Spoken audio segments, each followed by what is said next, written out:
antsika tompoko. Andriamanitra rainay io, rainay amin'ny alalan'i Jesosy Kristy. Misaotranao dia misaotranao izahay tompo. Fitiavanao, famindraponao, mbola nitantananao sy nivombinanao anay tonga soamatsara eto amin'izao fanatrehanao izao. Eto ianao Jesosy, satria ianao ny teny fa eo amin'ny toerana izay etsonanao dia eo ianao no manantona eo ianao, notahanay eto ianao tompo malala.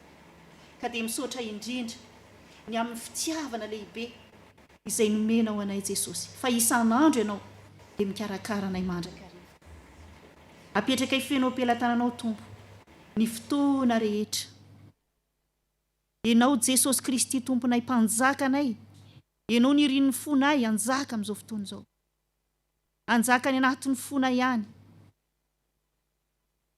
Ary anjaka tompo malala amin'ny fiainako avinay rehetra. Jesosy malalo, jereo ny namanay izay mbola ny andalana, mbola ho avy, fa io ny dian'ny tsirairay. Zay rehetra miditra eto Jesosy, eto amin'izao fiangonana izao, eto amin'izao trano fiangonana izao natokanao hiderananao, dia mba tsy ho maimaina mivoaka eto, fa hitondra tompo malala ny fahatsaranao, ny fahasoavanao, ny fiadananao, ny fifalianao. Misaotranao izay Jesosy fa manana anao, mametraka tanteraka ny fotoana rehetra eo am-pelantananao, ary anao rerian'ny voninahitra amin'ny anaran'i Jesosy Kristy. Amen. Miarabantsika, miarabanareo amin'ny anaran'i Jesosy Kristy. Fiadanan'ny tompo dia tononona aminareo, fiadanan'ny tompo Jesosy, ary fitiavan'Andriamanitra ray, soavana ny firaisana amin'ny fanamasina. Misaotra ny tompontsika tonga soamatsara eto, dia miarahaba anareo koa any amin'ny aina manjery any, Jesosy eny omba anareo mandrakariva ary hitahiry anareo ao aminy. Anomboka ny fotoana isika, fotoa malalaka moa amin'ity maraina ity, taontsika hideran'Andriamanitra amin'ny hira Andriamanitra mahagaga. Izany tokoa ny Andriamanitra antsika, mahagaga. Izany ny anarany Andriamanitra moderaintsika izy.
ideran'andriamanitra andriamanitra ianao tokoa dia mahagaga ianao ilay andriamanitra andrin'ny fiadanana ianao ilay andriamanitra tsara tsy miova ho malisiny eo ary mandrakizay mahagaga tokoa ianao andriamanitra mahagaga tompo ny asa ny tananao ny zavaboary sy izay rehetra jerenay dia mahagaga anay namoronanao azy tompo malala mahagaga anay na ny rivotra mitsoka tompo malalo na ny vorona misioka satria asa ny tananao ary tsara dia tsara tokoa izany mideranao zahay tompo mankalaza anao zay tompo malala manome voninahitra anao zay andriamanitra fa lehibenao nanavotanao anay tompo malala tamin'ny alalan'i Jesosy Kristy izay nanolotra ny ainy ho famonjenanay misaotra anao zay ny amin'izany mahagaga ny fanavotanao Jesosy Kristy tompo fanirahanao ny fanavotanao anay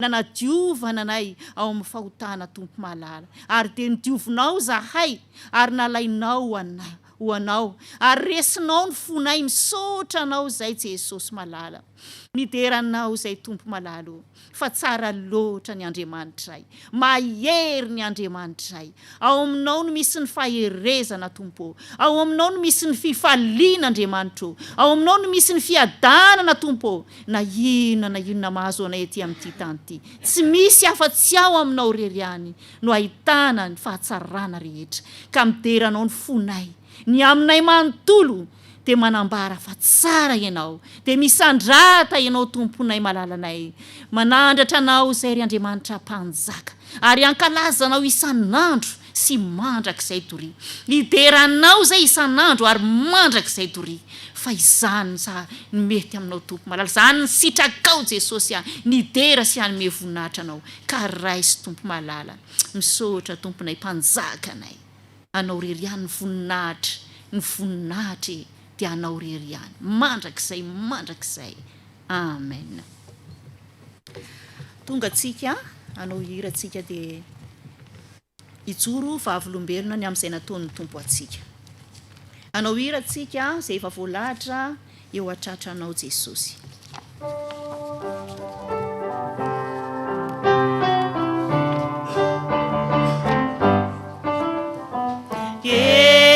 Tratranao Jesosy dia mafinaritra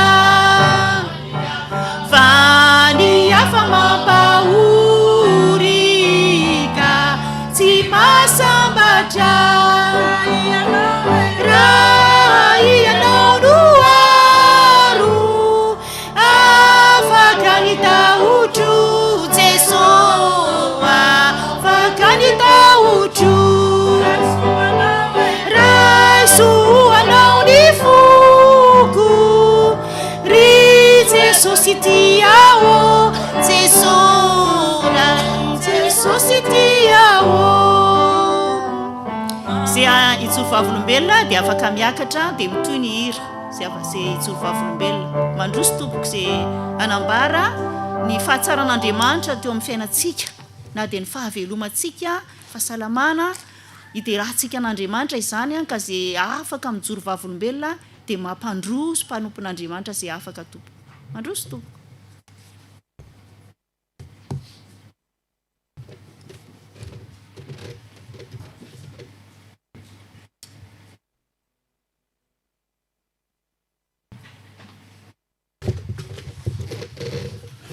mbola hiarivavy antsika tompo mbola antera voninahitra manao ry Jesosy Kristy tomponay tonga ny fotoana anambarana ny voninahitra sy ny herinao ka dia amin'ny anaranao Jesosy Kristy tompo velona avy any Nazareta amen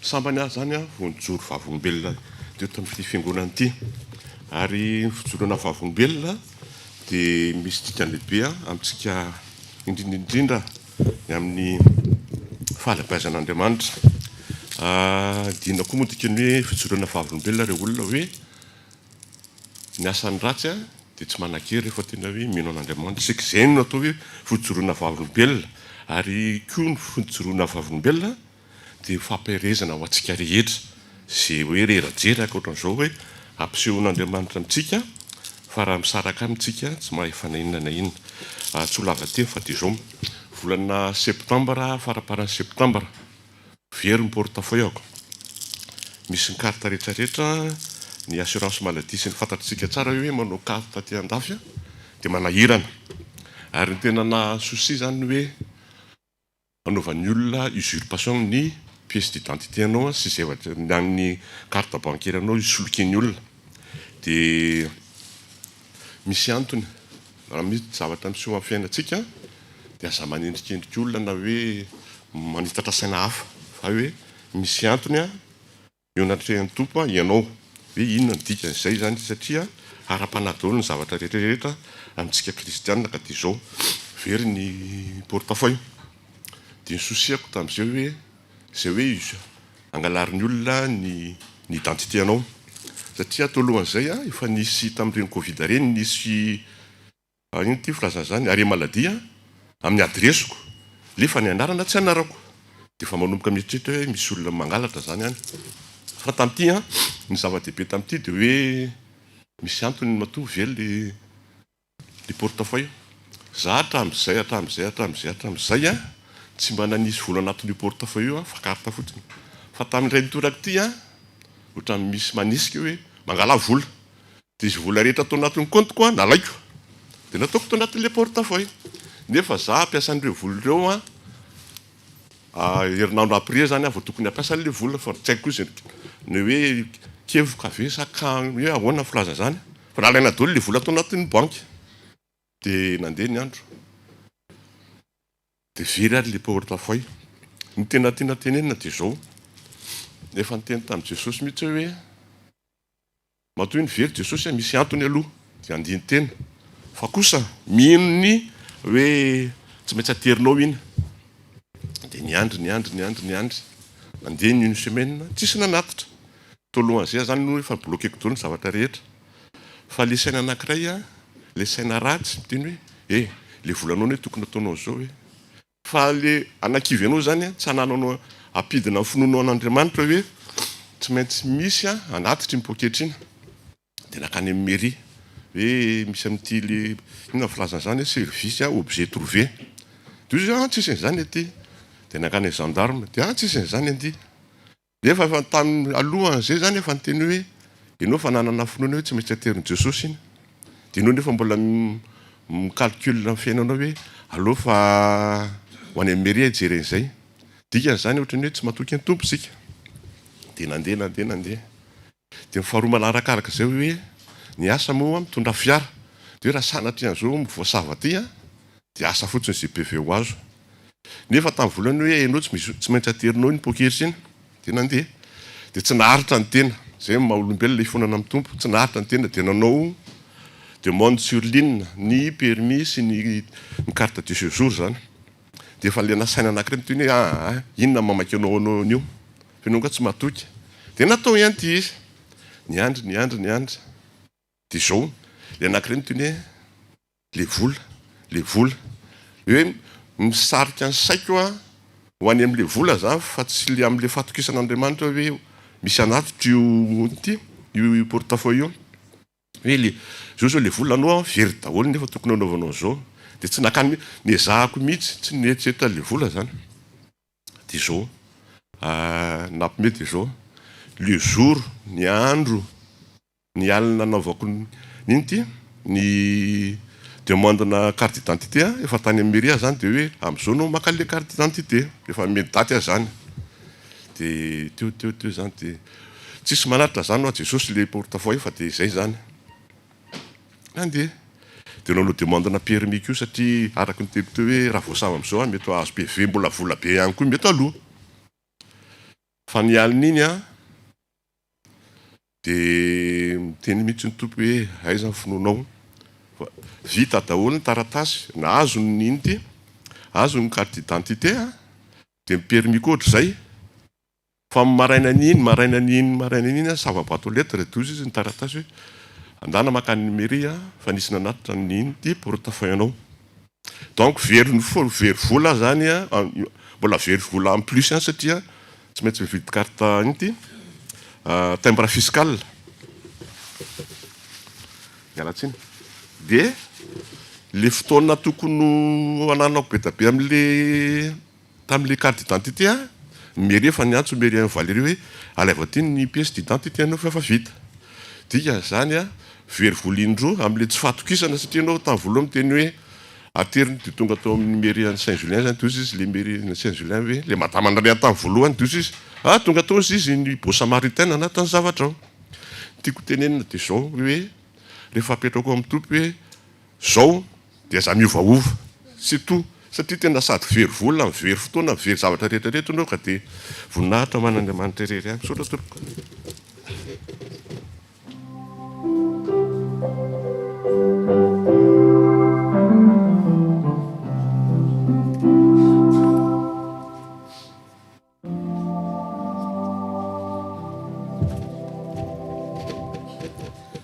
Fiadanana tompoko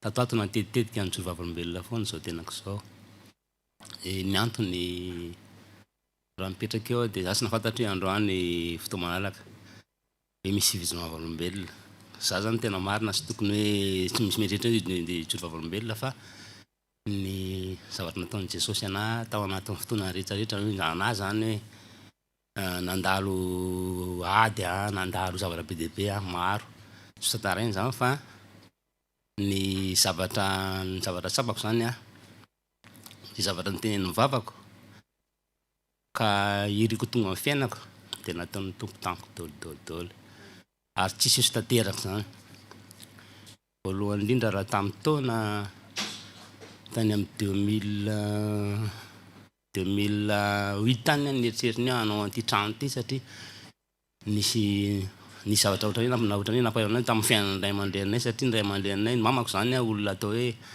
ampanao afera dia ampanao afera izy dia izy manjanjana-bola rehefa izy zany ohatrany hoe izy tia manjana-bola fantany hoe tsy mety izy fa ataony le izy tia vola dia manjana-bola tamin'ny namany izy dia vao dia zay moa mana tranondrazana zay dia tao daolodolo zany ny fianany ohatrany hoe zanaka dabeany no mipetraka dia le trano misy efitra 12 dia io trano io natao mamanay antoka dia rehefa nataony antoka io dia izy namany ihany nanaovany antoka an'io samy varataona raikely zany zareo dia maka an'le vola izy tamin'izany vola atao hoe ngamba vola 6 millions tamin'izany izy tadidina 6 millions teo le vola ifonana raha ohatra zay fa zay ny fahatadiavako anazy tara herinandro mamanay namany olona io dia tsy nety le olona fa nalainy ny trano talohan'izany fa mamanay efa tonga dia efa mivitany be izy talohan'izay dia efa le reo prêt-à-pot aminy efa nizarazarainy daholo tiany anina dia koa zany le vola efa lany izy zany eritreritry hoe vidanako tany le vola zay neritreritry dia avao dia anomeko amizako amin'ny prêt-à-pot tsirairay aby dia avao dia ty trano ty izy efa olona mpitady vola be ary izy tena mitady vola dia izy nieritreritra hoe davin'ilay le vola fanindroany kanjo tsy vitan'le izy dia tara herinandro le vola ny angava mamanay hoe allo mba hiandry kely fotsiny dia tsy nety le olona fa tsisy hevitra fa alainay ny trano donc lasa ny olona zany ny trano razanay teo amin'ny tanànanay eo tadeo arina nefa meny Jesosy trano teo any zay na trano teo zany zay mivady dia teo ihany dia io trano io nandeha dia tateo arina indray ako nietreritra hoe ty trano ty ndray androany mbola amboariko hoe ndray androany ty mbola amboariko tao anatin'ny fotoanako fotsiny ty Jesosy tena amboariko ty satria na ny antony amboarako an'ity lasa ny trano anankiray very ny anaran'ny ray aman-dreny very ny asan'ny ray aman-dreny donc mila verina ny asan'ny ray aman-dreny dia ianao Jesosy mahalala zany dia tonga amin'ny fotoana dia avao dia manao trano zao zay ataonay le trano zao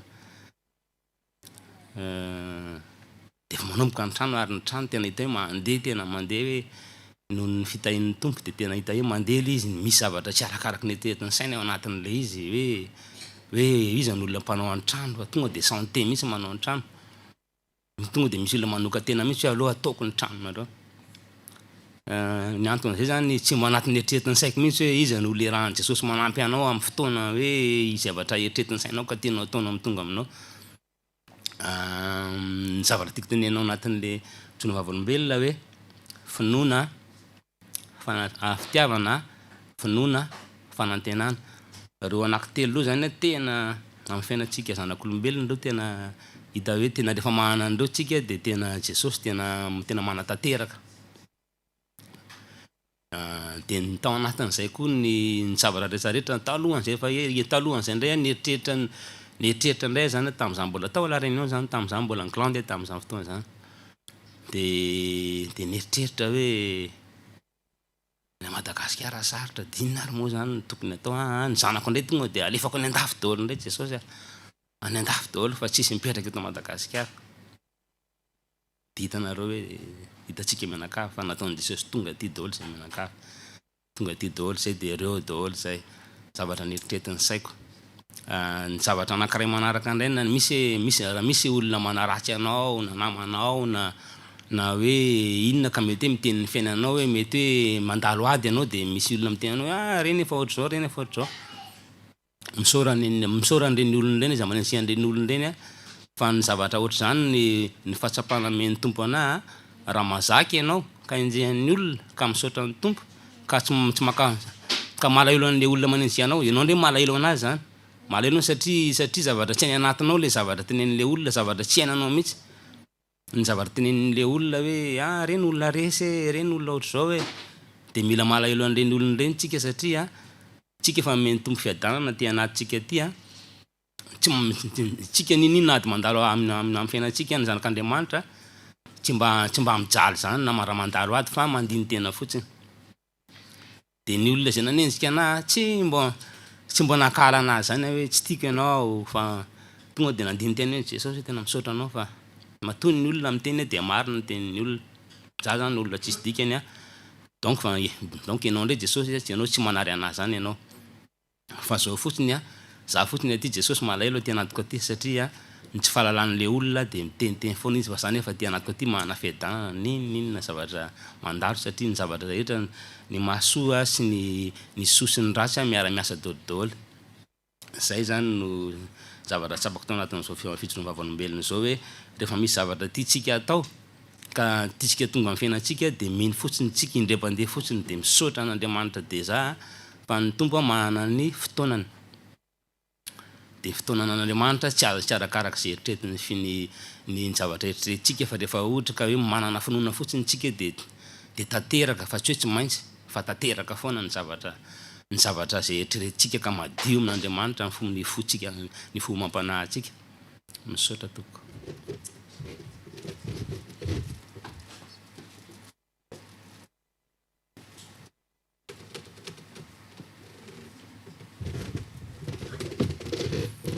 Faly miarabantsika rehetra androana fijoroana vavom-belona natokana ho an'ny lehilahy ohatrany be dia be ny lehilahy teo herinandron'ny lehilahy zany androany sa andron'ny lehilahy mahafinaritra mahita anareo mitsikitsiky. Tsy fantatra ohatra ny fa voalohany koa ngamba ny anahako ny joro vavom-belona izy ity tantara fantantaraiky tamin'ny mpiandro vitsivitsy ihany moa zany fa tsika rehetra mila maheno koa satria fampahirezana fijoroana vavom-belona dia fanambarana ny fahalebiazan'Andriamanitra sy fanehoana ihany koa hoe mamaly vavaka io Andriamanitra io. Dia tamin'ny tadidintsika nisy fotoana nisy Afrikana zay nindrana amin'ny fiangonantsika tato dia nivory tampotampoka ny birao ny vendredi hoe iza no afaka ny atalata satria ny atalata le fandevenana mila fiangonana ny namantsika reo mpiara-miazakazaka amintsika reo Afrikana. Vendredi zany nivory tampotampoka ny birao za koa vendredi tapitra ny contratko tany Suisse satria contrat nataoko tany tsy hisy asa ntsony zany tapitra ny contrat dia za miteny za libre amin'io talata io. Dia tonga ny talata tena vahoaka be da be ny tato amin'ny fiangonana ny telefonako nataoko tary ambadika tary dia matoky fotsiny zany tsy manahy hoe tsy misy asa zany fa asan'Andriamanitra zany aloha natao Andriamanitra miporvoany zavatra rehetra. Dia tamin'io fotoana io tena vahoaka be da be fa ny telefisako makao amin'io trano kely misy ordinateur io maneno ny telefonako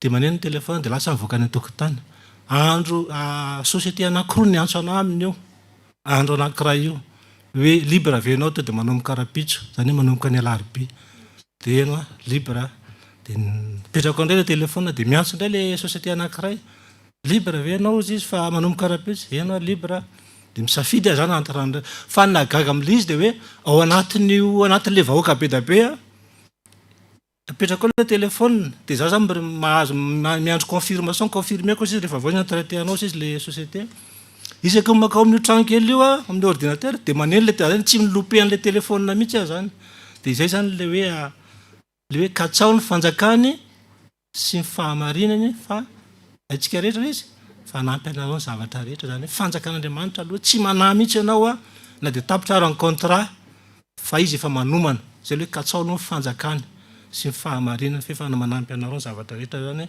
efa manampy izy araky misy teny Davida manao an'izao hoe efa mba tanora ihany aho izy ary efa antitra koa fa mbola tsy nahita sy mahay baiboly tsika hoe mila miamaka no baiboly io fa la tsy mbola hita hoe zanak'Andriamanitra hoe diso hanina zany tsy mbola misy zany tsy mihinan-kanina zany ny zanak'Andriamanitra hoe tsy manana ny tsy ampy zany fa manana ny ampy de voninahitra ho an'Andriamanitra rery ihany zay le tantara anankiray tantara faharoa indray rehefa niasa tao amin'le contrat zany toy zany le contrat dia le directeur mihitsy mitady anahy eny ambony bus manatitra contrat normalement rehefa misigné contrat zany de mankala amin'ny DRH fa le directeur aiza misy anao zaho tsy mbola libre mihitsy zao fa am'izao amin'ny poste tadiaviko mihitsy zay misy anao de io zany eritreritra tsy mahafantatra ny Andriamanitra nga ianao fahasoavana sy fahamanana fa mirapono anaraka azy rehetra tanao zany nanaraka anahy mihitsy le contrat aiza misy anao de iny le directeur no nitady an'le contrat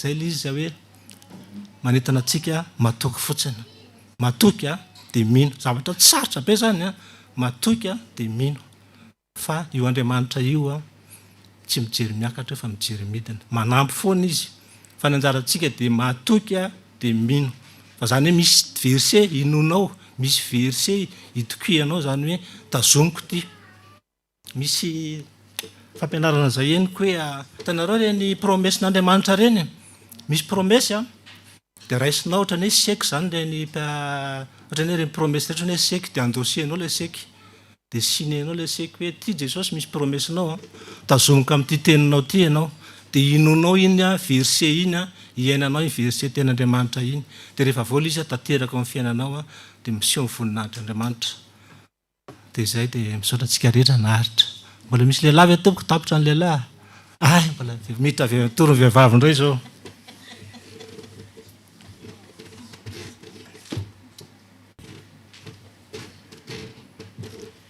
dia misaotra an'Andriamanitra isika raha mbola afaka nanatrika izao fotoana izao ka dia hiara hivavaka isika tompoko eny ray masina tsara indrindra dia mbola misaotra anao izahay amin'ity fotoana andro ity izay mbola nomenao anay ka nahafahanay hidera sy hankalaza ny anaranao Jesosy misaotra anao raha mbola tafavory eto izahay reto izay nitao mifanahinao masina ka tonga hidera ary hisaotra anao indray eny Jesosy tompo izahay tonga eto dia mangetaeta fatratra ny fanahinao masina mba hirotsaka amin'ny tsirairay avy ankehitriny izahay dia manana ny aretinay manana ny havizananay ary trotraka izahay Jesosy amin'izao fotoana iainanao izao na dia indrindra miatrika ity adi-piainana isan'andro ity Jesosy izay tsy manana herina inona entina miady izahay Jesosy fa ianao rery ihany ny tantana sy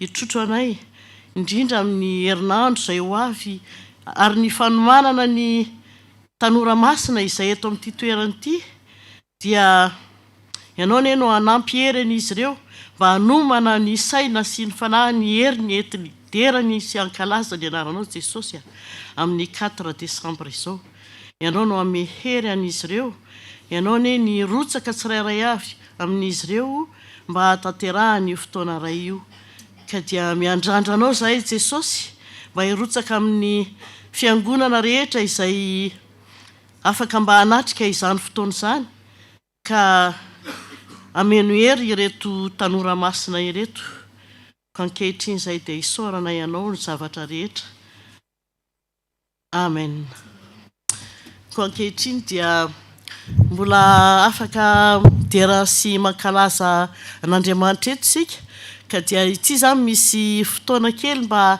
afahako anambara aminareo ny zavatra rehetra izay nampitanitaina tamin'ny andro ray tamin'ny mois de septembre dia nisy zavatra anankiray nandalo taminay zany a tamin'ny non mois de juillet satria lioka zany nandeha nanao vacances dia tsy nanomana ninina mihitsy fa juste zany frais zany no nomaniny ka teo zany nisy nandalo kely fahasahiranana zany zareo dia i lioka nandeha mois de juillet andeha nanao vacances ka i falia nandalo teto amin'ity fiangonana ity ny andro atonga andehanan'ny lioka zany a dia nandalo teto izy ka amin'io fotoana andro nandalovan'ny falia teto io dia tsy teto lioka fa nandeha nanao vacances dia zay zany amin'io andeha izy amin'ny mois de août lioka lasa mois de juillet izy nefa ny andeha août dia tsy tapa-kevitra nandeha août satria sahirakirana zany dia tonga ny volana o dia tsy afaka nandeha i falia fa sahirakirana kely dia tonga ny volana septembre zany dia izy zany anainga teo amin'le 11 teo dia zay zany amin'ny fotoana io avany andehanany mois d'août zany dia fa nitebiteby be dia ozy izy za ozy izy lioka zany fantako fa tsy ho afaka anatitra amin'ny fotoana io satria izy tsy eto fa reraka be dia ozy izy mantsy anazy hoe alao araha tonga izy dia mba maka repos kely 2 jours na 3 jours dia zay anao vao mandeha dia tsy nanaiky izy za ozy izy andeha hamonjy ny fianarako za tsy afaka hijanona dia teo zany tebiteby zay telo mianaka zany mois de août tapatapaky ny août ray manontolo lioka tsy teto dia tebiteby be zany zay ahoana ary zany ny atao zany tikala kely ity tsy mety hijanona mihitsy fa hoe andeha za mama ozy izy tsy maintsy mandeha fa hita eo izy zay programme atao dia za zany nieritreritra hoe dia frais fotsiny zany ho nentinao andeha any dia ahoana zany ny entina hoe anomanana ny fahatongavana any an-tanàna any La Réunion dia ozy izy za ozy izy tsy maintsy mandeha fa etiko ambavaka za manana finoana ozy izy dia ozy izy dia teo zany dia tapa-bolana zany zay nivadibadika teo dia entinay mivoaka zany izy amin'ny mafana moa ny andro amin'io dia nentinay mivoaka zany ny ankizy zany dia any zay vao mifandinidinika teo dia nitambatambazako izy alao zany ho ianao volana septembre any farapara vao mandeha dia tambatambazako teo izy satria tena tsy afaka tsika mandeha amin'io fotoana io sahirana be dia ozy izy za ozy tsy hijanona zany za tsy hijanona ty fa za ozy hitady hevitra dia teo izy dia nitady hevitra teo dia tady hevitra teo izy dia mivavaka izay dia eto ambavaka ozy izy mifandehanako fa tsy maintsy tafavoaka ozy izy dia satria lioka tsy eo tsisy karakaran'ny fandehanany mihitsy tsisy possibilité dia lasa foana zay maraina nindray zay dia lasa ndray zay mandeha mivoaka dia fandinidinika amin'ny parka e za zay makasaina tsara iny dia ahoana raha zany no tokony atao dia za amin'io zany tapabolana nitebiteby be mihitsy io dia mivavaka dia mitebiteby dia farany ary anteny dia ahoana zany ny anatitra antsika amin'io dia ozy izy za ozy izy andeha bus hiala tia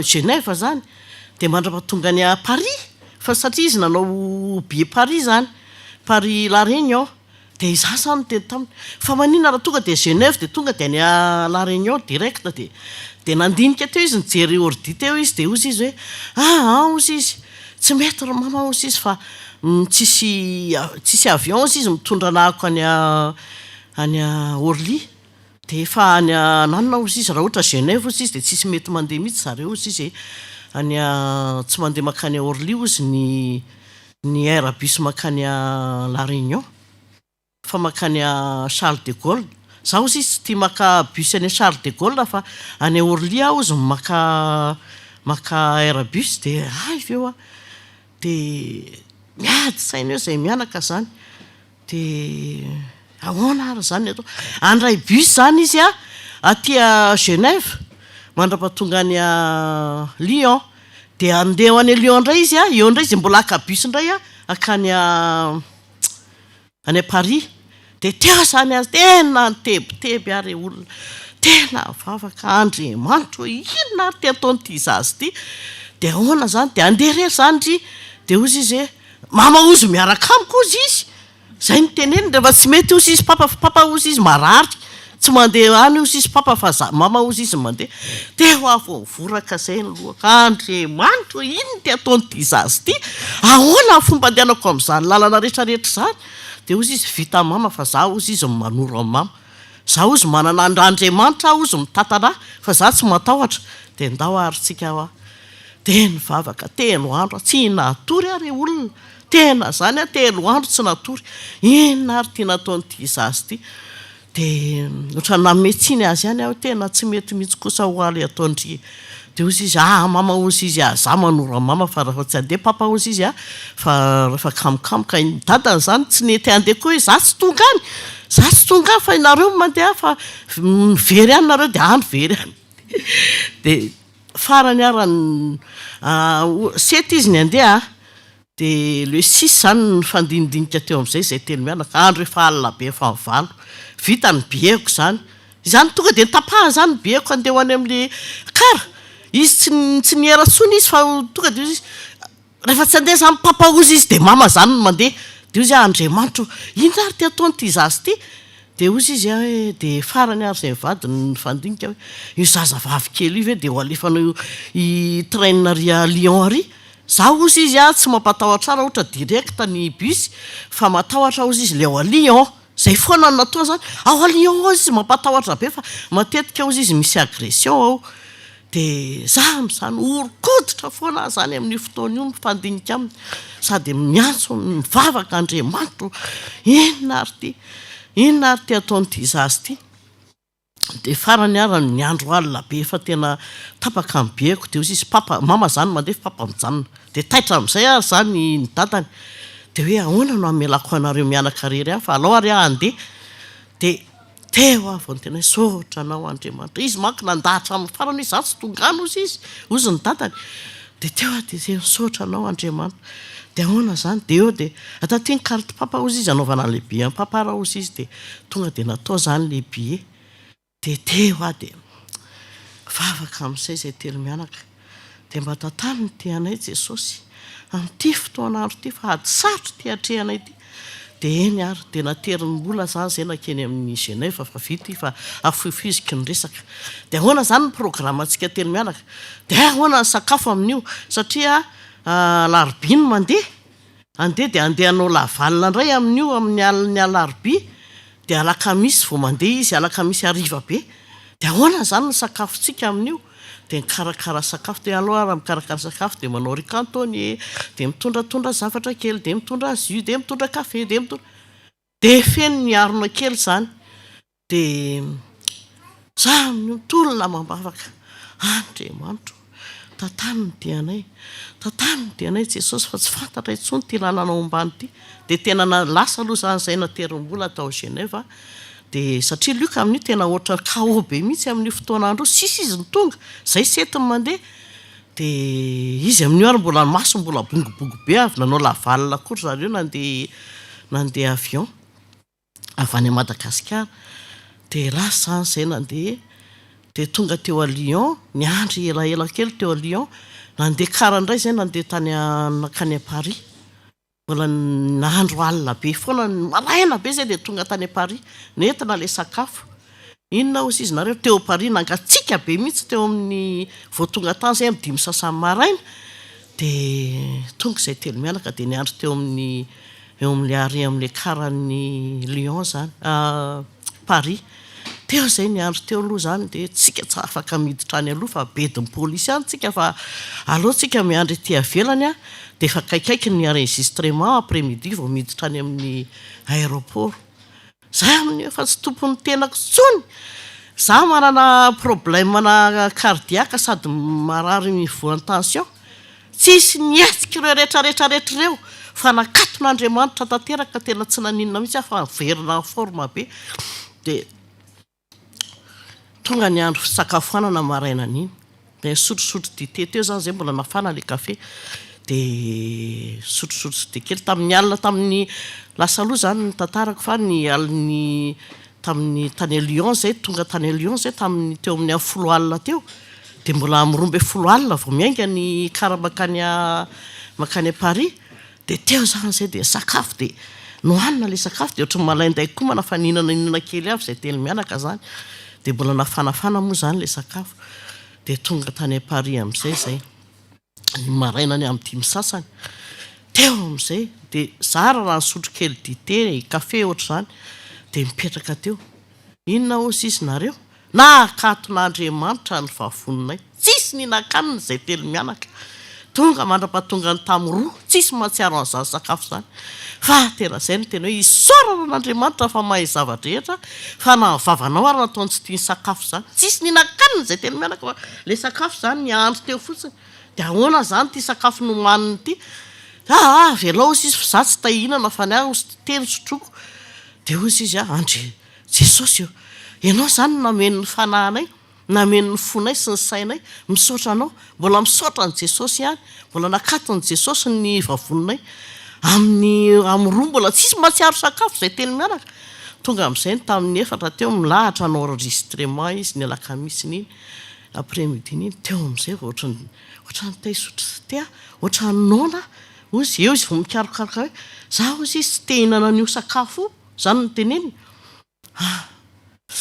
fenon'ny Jesosy zany ny fanahy masina tena nakatony Jesosy ny fony sy ny fanary ny vavony nataony nefa zay tsy marary amin'io fa mangatsika fotsiny tsy tia nininina tsy tahina nininina mihitsiny dia ozy izy antsy ny zanako noho ny tonga taty an-trano misaotra anao Jesosy nentina averina le sakafo ohatrany tsy foy ho ariana satria nanasatra le izy tsy maintsy ariana satria tsy maintsy masiso satria le afakapitsony izy zany vao nokarakara dia gaga dia izy tena eo avy ao tena mideranao a Jesosy tena mameno ny fo sy ny fanahy mihitsy izy ary tena ataony hoe tsy mahatsiaro nininina ianao rehefa tena hoe zavatra nomaniny fanahinao sy nomaniny tananao raha nataony tsy tianao akory dia tena zany tena hoe entina ampinoana ny zavatra rehetra amin'ny saotran'i Jesosy tsika rehetrarehetra fa zao fahatongavantsika eto zao dia deraina tsy nampiazona antsika tany an-trano na ny aretiretina kely ny faharofo rehetrarehetra fa dia tonga somatsara fa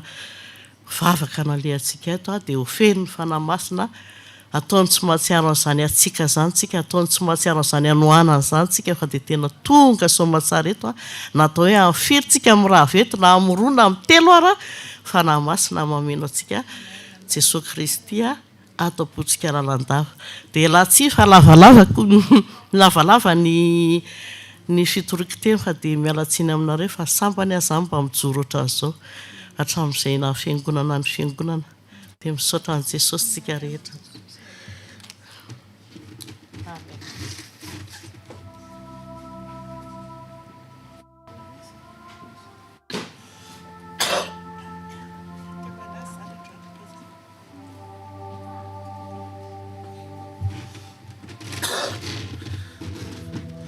Vavakisika Jesosy tsy nambelanao raha tsy mijoro eto tompo malala amin'izao fotoana zao Jesosy 3e dimanche tompo mideranao hatrany zay Jesosy tonga fotoana isaorana anao Jesosy no ny asanao maro ny asanao maro mirakla ataonao Jesosy araky ny teninao hoe raha za miasa iza ny asakana tompo misaotra Jesosy izara ny fanasitrana anao Jesosy izara ny asanao Jesosy ampahery anay tsirairay avy ary koa Jesosy ny anehoanao anay fa miasa ianao anay zanaiza misy anay niza miaraka aminay dia eo ianao Jesosy amin'ny anaranao Jesosy avy any Nazareta ilay lohan'ny mpiandry ilay lohan'ny fiangonana no anaovana an'izao vavaka izao sy izarana ny asanao zao saotra tompo amen. Nijoroky vavolombelona amintsika ry havana mitohy foana mony ana tamin'ny voalohan'ny taona tamin'ny mois de mars le natao opération de en même temps tamin'io le zanotranony tompo io a nisy collègue kokoa natao opération eo amin'ny voniasako foana moa Jesosy zany maneho ana ny voninany ka tena afalinany ary havana afalinany ijoroako eto sy reconnaissance totale amin'ny Jesosy tsika avy any Nazareta eo total raha ijoro vavolombelona ny zava-drehetra mitranga amin'ny fiainako angambany etotsika mandra-parapitson'ny andro fa le collègue no zaraiko androany manaraka indray ny momba fa miasa ny tompo manao miracle foana Jesosy miexiste izy misy collègue fa betsaka moa collègue koa ao ampiasanao nefa niteneniko tamintsika hoe mitaony tsy mino taony até de ty collègue ko anankiray ty tena ty total izy tamin'ny voalohany izy tsy mety mihitsy zany raha vao Andriamanitra zaza tenenina zany fa avy eo izy naneho ny tompony voninahiny satria tsy samy miteny ratsy ny anaran'Andriamanitra tsony izy de narary izy ramatoa tsara tarehibe zany ramatoa zany vao nandray 60 ans maly izy fa izy zany ny fiainany de tena mampijaly lehilahy hatramin'ny fahatany rany nampijaly lehilahy izy vao angatahany lehilahy hovadiny izy de tsy tonga de lozany iny de zay foana hono ny fiainany joro vavolombelona tamiko tamin'izany izy tao ampiasana ilainy Jesosy ianao abebaka an'ireo vehivavy janga ohatranao reo taloha reo ilainy tompo ianao tsy m'existe zany amiko izy maty ny rainy marary ny reniny mbola velona hatramin'izao de marary foana izy le tongony izy tsy mikiraro zany raha tsy 20 cm ny kirarony de io tongony io mihitsiny no simba tapaka tolana tapaka daholo fémur rehetrarehetra jambe tapaka opération tsy opération 10 opération raccordena amin'ny fer tototo de hatramin'izay mbola tsy niona tamiko izy zany efa 15 opération niona tamin'i Jesosy amin'izay izy amin'ny alalako fa kanalina foana tsika ry havana tsisy tompony asa fa tsy Jesosy avy any Nazareta ihany tonga amin'ny fotoana samy aré maladie zay 6 février de farany io izy ny dokotera maintso anazy efa mivilana ny tongony tsy mahitsy ohatr'izao tsony le zatra talon loatra de le 15 opération mbola te talon ihany atao foana le opération ny dokotera miteny fa ok zay fa tsy mety tsony ty opération ty fa tsisy tolana tsony nefa rano tsisy tsony ny asiana place le fer am'le jambinao ataovy ihany fa za te hikiraro de efa ohatr'izao ny tongony vilana ohatr'izao daholo ny ratsana mivilana daholo toy zany nantso anazy anao ultime opération izy hosotrano ny tompo ianao ho hitanao amin'izay ho anerin'Andriamanitra amin'io tombotrao io fa raha tsy mino an'Andriamanitra ianao hatramin'izay ino amin'izay ianao zao tsy amelako ianao tsy amelako i Jesosy kio raha tsy manasitrana an'io tombotrao io fa ho hitanao fa velona sy maherin'Andriamanitra tsika ho amy antso azy fa tiany ianao na tsy tia azy ary ianao tiany ianao mazava aminao ve zany tiany ianao tovy atsaina zadiny tiany Jesosy avy any Nazareta za sy ianao hozy izy matsona on verra mais raha tsy tonga hozy izy nametrahany afatra daholo zay dokotera ny chirurgien rehetra hozy izy efa niteny hoe tsy izy tsony fa mety tsy tafaverina tsony ianao fa zao hozy izy apetrapetrany daholo zany za tsy neno rehetrarehetra neno za tsy neno anetiko ambavaka zany amin'ny hôpitaly zany sitrany Jesosy zany nefa mitolona ho anazy zany amin'ny hôpitaly mitolona ho anazy miaraka re zay sizy verina miasa zany no verina miasa alohany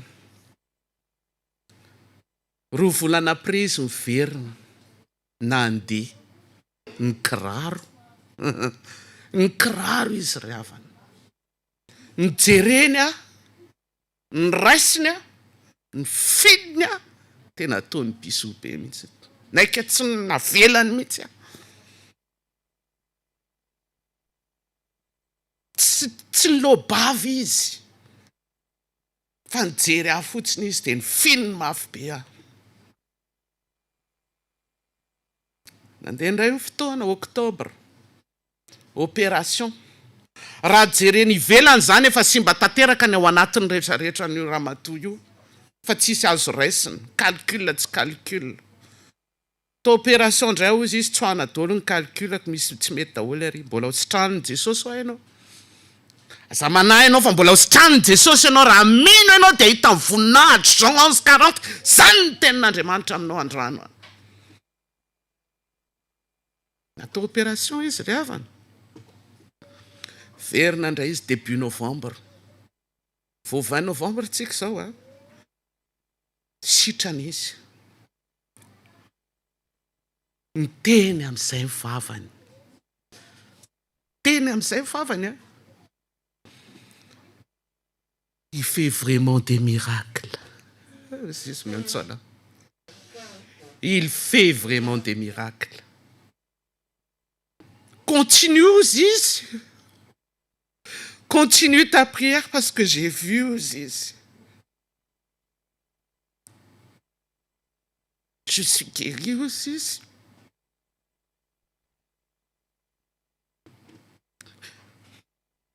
Mais je crois aussi. Fallait rêver.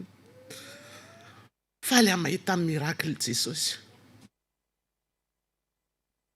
Be loatra miracle Jesosy mahafaly aho. Fa io ramatoa io tena anisan'ny tena nanehony tompo voninahiny teo amin'ny asako. De il fêtait en 60 ans quoi aussi, j'ai du mal aussi à passer le cap. Je vais à Oman aussi, hein? Prie pour moi. Enfin, tu acceptes Jésus avec moi? Oui, aussi. Oui, aussi. J'accepte, il existe aussi. Nandefasako tenin'Andriamanitra izy maly ny anniversaire. Teo izy vao naharay. Zay ny téléphone nanosy vao nahandray tenin'Andriamanitra pendant les 60 ans de sa vie. Zay izy vao nahita an'izany hoe verset biblique pendant toute sa vie.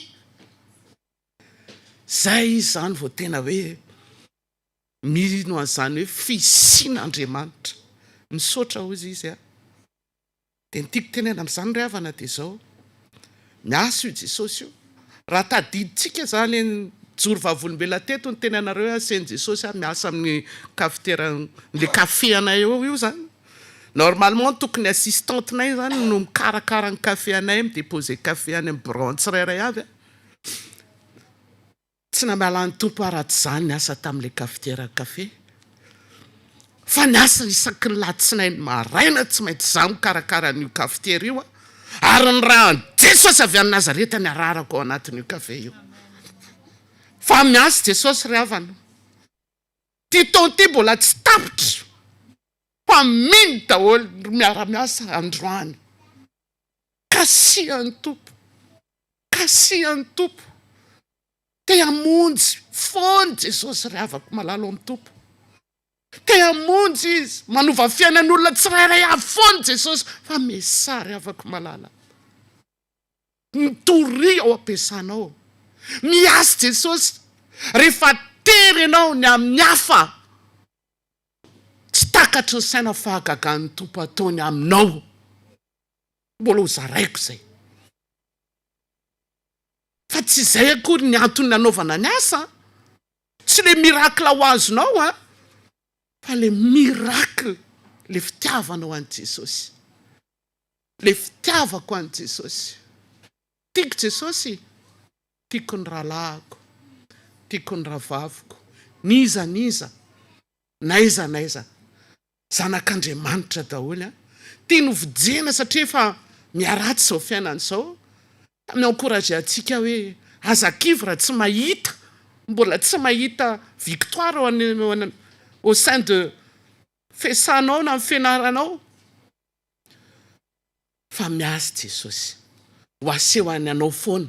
Un jour amin'le ora sy fotoana tsy tena tsy takatry ny sainao, iny Jesosy maneho ny voninahiny aminao tena mampahery anao izy. Hitanao le asany rako anao io mivokatra, io vokatra, io tsy mivokatra. Ny vady nandritry ny 25 ans le tsy nentiny nanao tokantrano maso foana. Ka dia voninahitra dia ho an'Andriamanitra rery ihany ry havana. Ivavaka-tsika.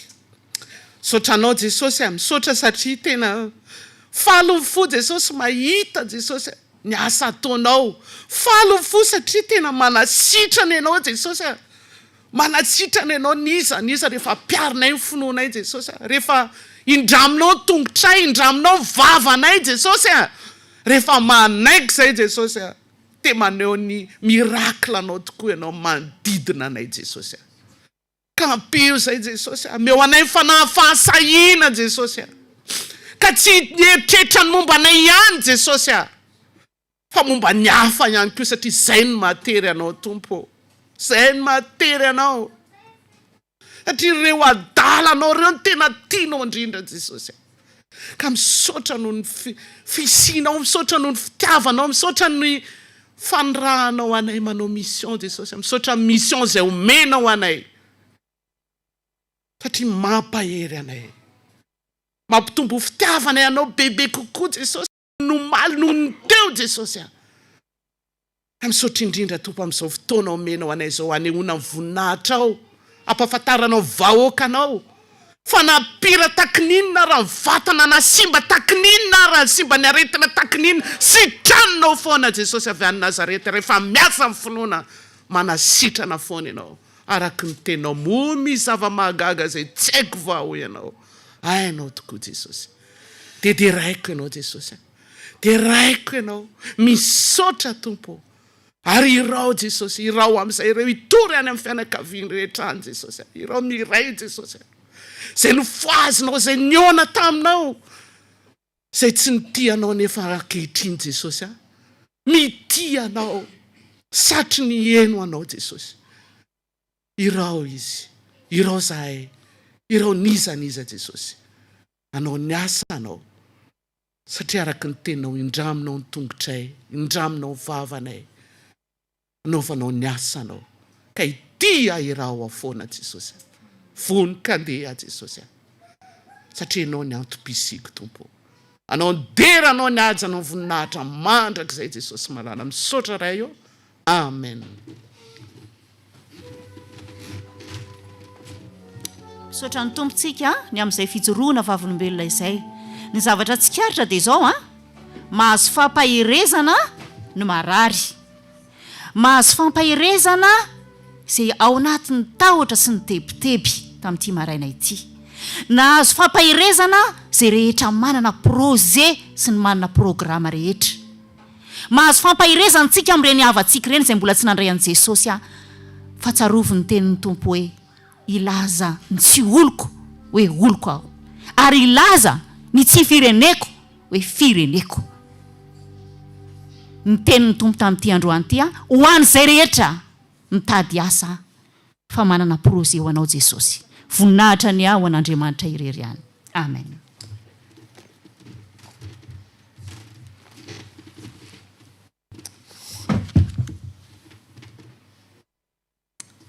Mbola manona fiadanan'ny Tompo antsika rehetrarehetra.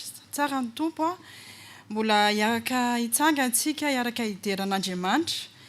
Ataontsika ny salamo 570 andin'ny voaloka hatramin'ny 410. Vita zay dia ataontsika ny 5 PM raiky amin'ny 70 Jesosy mpanjaka malaza ny andin'ny voaloha sy faharoa sy fahatelo. Raha tsy vita mivavaka tsy mipetraka ianareo. Rehefa hitantsika dia vakitsika amin'ny anaran'i Jesosy. Salamo 570.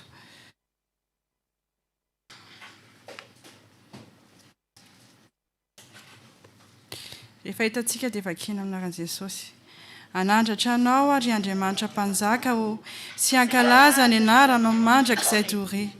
ankalazanao isan'andro aho sy dera ny anaranao mandraka izay toria lehibe Jehova ka tokony ho deraina indrindra ary tsy takatry ny saina ny fahalebiazany ny taranaka rehetra samy dera ny asanao amin'ny dimby azy sy anambara ny asanao lehibe ny laza ny voninahitry ny fiandriananao sy ny asa mahagaga no saintsaingo ny herin'ny asanao matahotra no ny tenin'olona ary ny fahalebiazanao no lazaiko hanonina ny fahatsaranao izy sy obo ny fahamarinanao fosy miantra Jehova maharo-po sady be famindrapo izy manisy soa izao tontolo izao Jehova ary fiatrany dia eny amin'ny asa rehetra Jehova ho midera ny asa rehetra ary ny olona masina misaotra anao milaza ny voninahitrao ny fanjakana izay sady miresaka ny herinao mba mampafantaritra ny zanak'olombelona ny herinao sy ny habe ny voninahitry ny fanjakanao fanjakana mandrakizay ny fanjakanao ary hatra amin'ny taranaka faramandimbo ny fanapahanao Jehova manohana izay mirehetra falava sady mampitraka izay rehetra amin'ny tanondrika amen. Ataontsika ny hira FFPM 161 Jesosy mpanjaka malaza.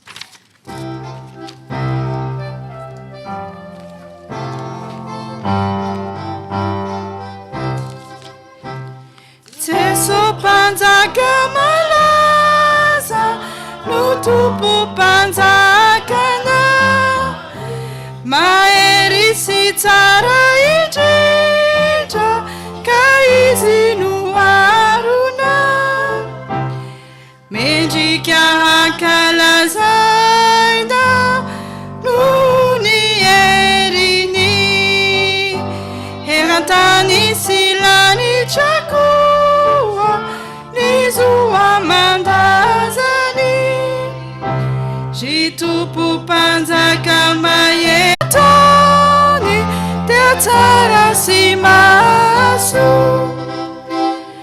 mendrika ny hoderaina ny fandaharany atolory ho azy ny satra fa izy no trifiny ry tompo mpanjaka mahery yo miaino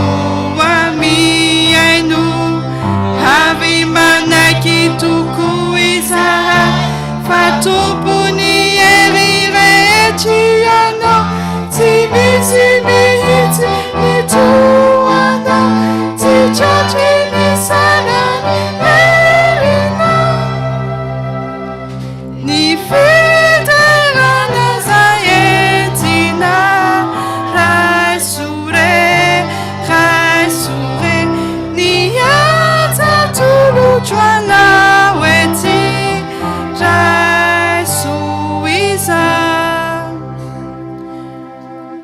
tompo mpanjaka tsy toa kanefa be indrafo teranera-poeratsaina teranay mandrakiza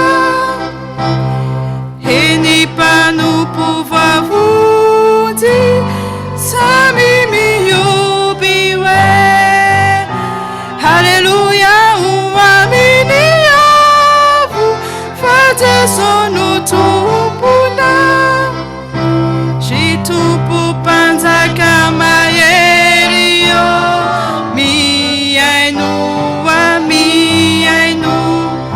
avy manaky toko izahay fa tompony hery rehetry ianao tsy misy mitsitsy toanao tsy tratry ny sanany herinao ny federana zay entina raisore ny atsatolotra anao ety raisoiza vavaka isika isotra an'Andriamanitra tsy hainay tsy hisaotra anao mandrakariva ry Andriamanitra anay rainay zanaka fanay masina. Misaotra fa mbola ntantaninao vombinao fiainanay ary tratro izao fotoana izao zay mbola amenao famindrapo indray zay Jesosy mbola ahafahanay indray ny laza ny voninahitra ao teo Jesosy mbola afaka laza ny voninahitra ao sy ny fahalebiazanao satria ny Andriamanitra dia Andriamanitra mahery sy Andriamanitra velona be voninahitra anao. Dia misaotra anao Jesosy fa manao zava-mahagaga ny tsirairay ianao Jesosy, tena miasa amin'ny tsirairay ianao ary faly dia faly tokoa Jesosy fa vao mahita an'izao fandohan'ny fotoana Jesosy dia mivoaka ny tranonao eto dia falifaly ary maivana tokoa Jesosy, na ny aretana ary ny sinta Jesosy dia isaorana sady anao zany Jesosy ary mbola tsy hoe ny fotoana rehetrarehetra Jesosy dia apetraka feno ampelantananao zany vavaka izany ho voninahitry ny anaranao rery ihany. Amen. Afaka mipetraka isika. Tonga satsika ao amin'ny sitrapon'Andriamanitra ry havana alohan'ny anambarana ny sitrapon'Andriamanitra dia ataontsika ny hira 190 andiny voalohany ry fanahy mpanazava ao amin'ny FFPM.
Azavao ny teny izay ho zarainy eto Jesosy, ny teny sitraponao aoka ny fonay Jesosy hisokatra handray an'izany teny zany Jesosy dia apetraka feno ampelantananao zany Jesosy. Amen. Ny teny sitrapon'Andriamanitra ho aseho anao amin'ity androany ity dia andraontsika raisitsika ao amin'ny Koritiana 2 toko 7 andiny 17 dia ny raisitsika ny tapany biany. Koritiana toko 2 andiny 7 toko 7 andiny 17 azafady tapany bi. Rehefa hitatsika dia vakitsika amin'ny anaran'i Jesosy. Ary izay toeran'ny fanahin'ny tompo no hitoeran'ny fahafahana. Amen. Averiko indray. Ary izay toeran'ny fanahin'ny tompo no hitoeran'ny fahafahana. Amen. Andriamanitra ry havana ny fahafahana. Amin'izao andro izao Jesosy dia te hanafaka antsika rehetrarehetra satria maro ny zavatra mandalo eo amin'ny fiainantsika ataon'ny fahavalo amintsika ohatra ny amin'ny toetrantsika ohatra hoe mora tesitra ohatra izany. Tia ny tompontsika zany hiala amin'izany satria efa kely ny fotoana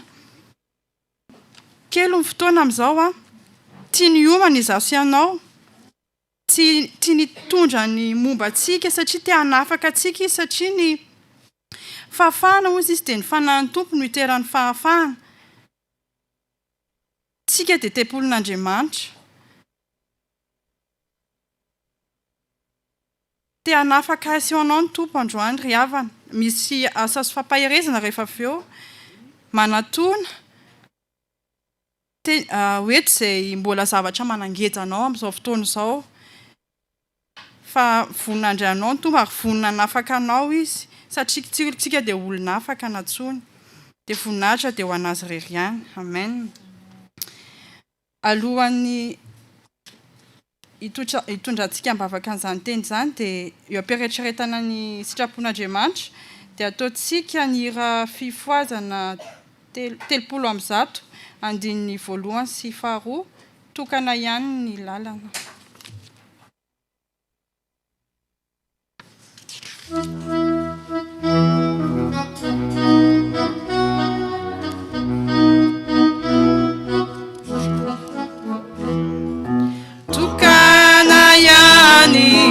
lalana makany amin'ny fahasambarana zanaky niavo tsy mety ho lavo Jesosy tokana ihany Jesosy io ampy hoa omeo anay ny fovavao fimbinore tantaniko mba ho mpandresy zay malalaka loatra ny lalana makany amin'ny fahaverezana ary satana mbola mitana favalo resena Jesosy io ampy hoa omeo anay ny fovavao fimbinore tantanoko mba ho mpandresy zay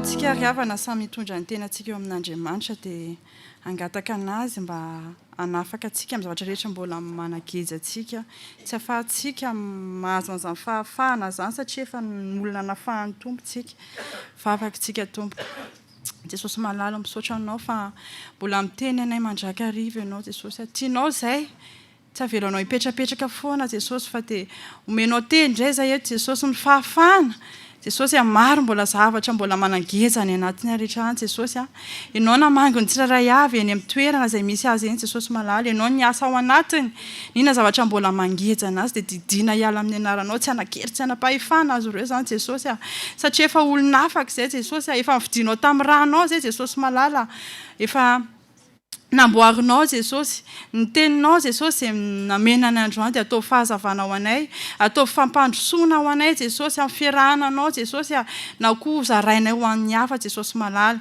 dia apetraka feno ampelantananao Jesosy malala izany vavaka izany amin'ny anaranao Jesosy Kivela va Nazareta nazahoana mangataka sy mametraka izany vavaka izany saotra Jesosy malala amen andray ny teny famelan-kely tsika riavaka mangataka anareo hitsangana hoy ny tompo amiko sy aminao fa samy ahalala ay avokoa izy rehetra hatramin'ny kely indrindra ka hatramin'ny lehibe indrindra hoy Jehovah fa avelako ny elony ary tsy ho tsarovako intsony ny fahotany amen afaka mipetraka ianareo saosatsika dia tonga amin'ny 10 minitra ny sekola lahy dia mangataka ny tompona andraikitra azafady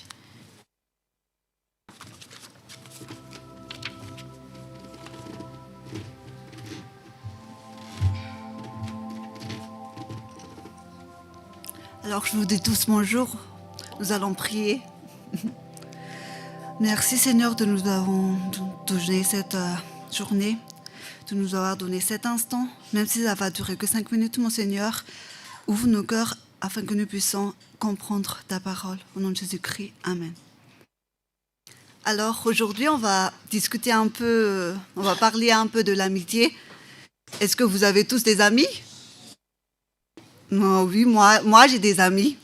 Et c'est bien d'avoir des amis, puisque parfois on se sent seul et le fait d'avoir des amis nous permet d'oublier un peu la solitude.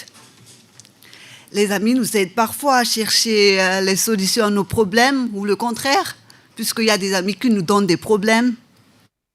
Ils nous apportent grand-chose comme la joie, le bonheur, l'amour, le soutien. Mais est-ce que vous savez que dans la Bible, il y a des exemples d'amitié qu'on devrait prendre comme exemple ? Je vais vous raconter un peu l'histoire de Moïse et Aaron. Moïse, il a du mal à parler correctement, alors qu'il devrait parler devant Pharaon afin de sauver les Hébreux. Et après, il a demandé à Dieu d'envoyer quelqu'un d'autre. Et après, Dieu a envoyé Aaron. Après, ils ont confronté le Pharaon ensemble. Ils ont réussi à en conduire un peu leur peuple hors de l'Égypte. Le moral de l'histoire, c'est que dans la vie, c'est bien d'avoir des amis. parfois de nous envoyer des amis afin de surmonter notre peur, des amis qui ont le but, qui ont le même but que nous.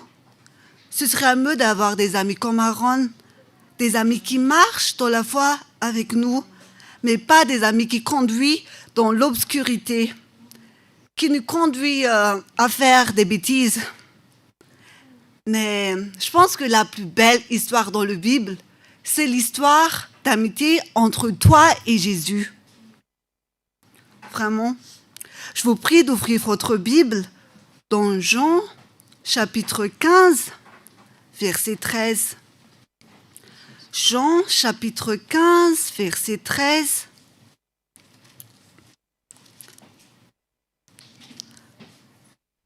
Au nom de Jésus-Christ, il n'y a pas de plus grand amour que de donner sa vie pour ses amis. Vous avez entendu ça? Je vous assure, il n'y a pas de plus grande amitié que celle entre toi et Jésus. Il a donné sa vie pour moi, il a donné sa vie pour toi. Il s'est fait sacrifier pour nous tous. En plus, il te connaît parfaitement, il connaît chaque détail de ta vie, même avant ta naissance. Il est tout le temps avec toi. En plus, à chaque fois que tu fais des bêtises, que tu lui fais du mal, il te pardonnera. Même s'il n'est pas tout à fait d'accord avec toi, avec les choix que tu fais dans la vie, il continue encore à t'aimer. Alors, je pense que c'est vraiment une exemple d'amitié qu'on devrait suivre. On devrait apprendre à pardonner. Personne n'est parfait. Il y a des amis qui nous font du mal, qui nous blessent vraiment. Mais quand on pense que même Dieu, il pardonne nos péchés, alors nous devrons faire pareil. Jésus nous écoute tout le temps. On devrait faire pareil aussi avec nos amis. On devrait apprendre à les écouter. On devrait être tout le temps présent pour eux. Jésus, il est tout le temps présent dans notre vie. Nous partageons des moments de joie, des moments de tristesse avec lui. Si nos amis ont des problèmes, on devrait être présent pour eux. Dans la joie, c'est pareil aussi. Jésus nous aide à trouver notre voie dans la vie. On devrait encourager nos amis alors dans leurs projets. Mais la plus importante, c'est de pouvoir parler avec nos amis lorsqu'on sait qu'on a fait quelque chose de mal. Il faut apprendre à s'excuser. Mais avant de lier une amitié avec quelqu'un, ce sera mieux d'apprendre d'abord à lier une amitié avec Jésus-Christ. Comme ça, tu pourras bien choisir tes amis. Il faut faire comment alors pour lier les amitiés avec Jésus? Il faut faire comment pour lier les amitiés avec lui? Ouvrez encore votre Bible dans Jean 15, 14. Jean chapitre 15, verset 14. Au nom de Jésus-Christ, vous êtes mes amis si vous faites ce que je vous commande. Vous êtes mes amis si vous faites ce que je vous commande. Si tu veux avoir Jésus comme ami, alors il faut suivre ce qu'il commande. C'est pas facile de faire ça, mais il faut avoir la foi. Il sera là. Après, vous verrez, vous aurez une belle amitié avec quelqu'un. Et surtout, vous aurez une belle amitié et une véritable amitié avec lui. Amen. Maintenant, est-ce que je peux demander à Warren de venir ici pour prier, s'il vous plaît? S'il te plaît, Warren.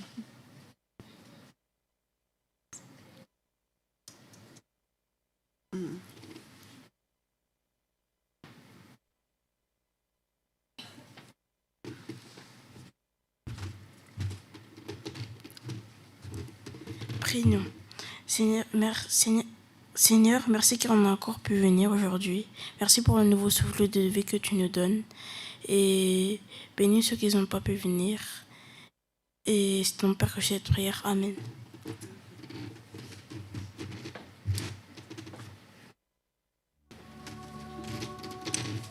Sotra ny fenitra sika tamin'ny dimitrasekola lalady tonga satsika amin'ny toriteny alohan'ny sanganan'ny ray aman-dreny dia ataotsika ny hira izay voalahatra azafady.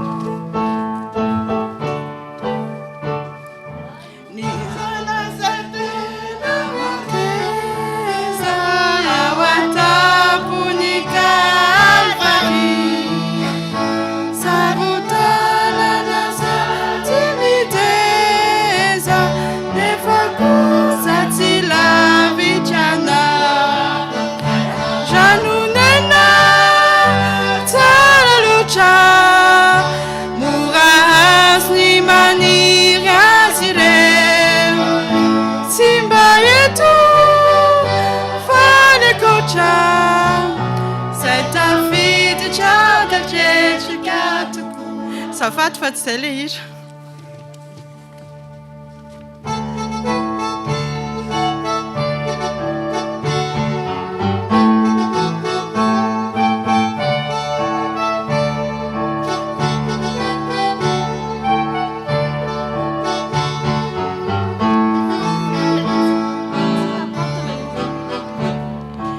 Ny zanaky filazantsara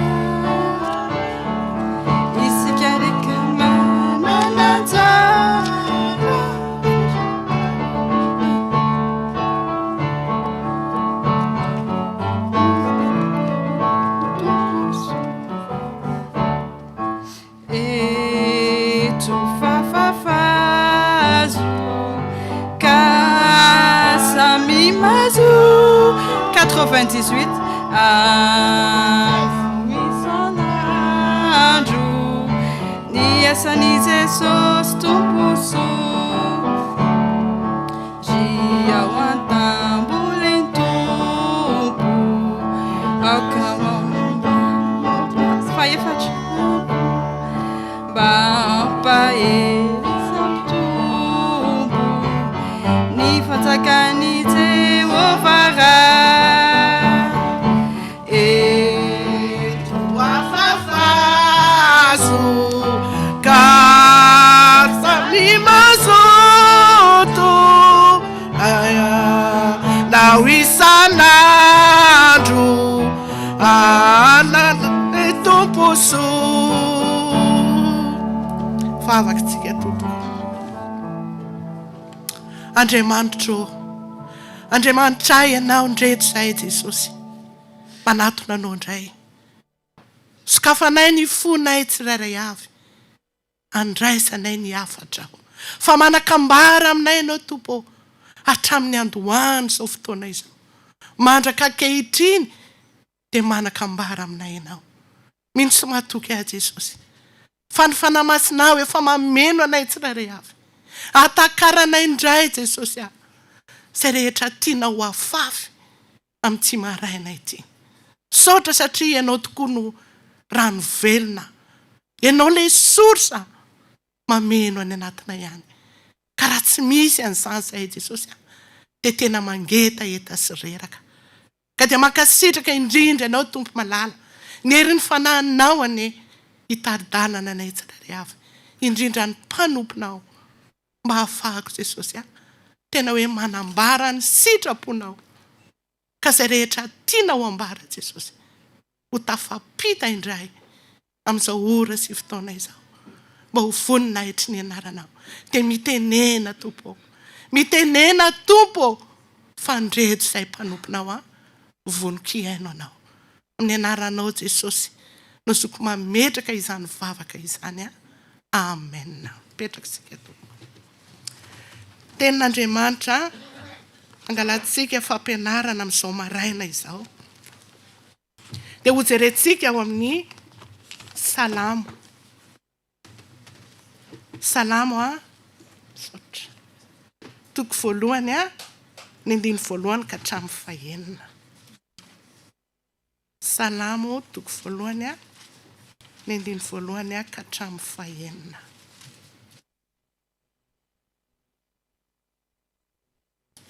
vakina amin'ny anaran'i Jesosy sambatra ny olona izay tsy mandeha eo amin'ny fisainany ratsy fanahy ary tsy mijany eo amin'ny lalàna fa le amin'ny mpanota. Miary mamakytsika tompoko. Ary tsy mipetraka eo amin'ny fipetrahan'ny mpaniratsira fa ny lalàny Jehova no sitrany.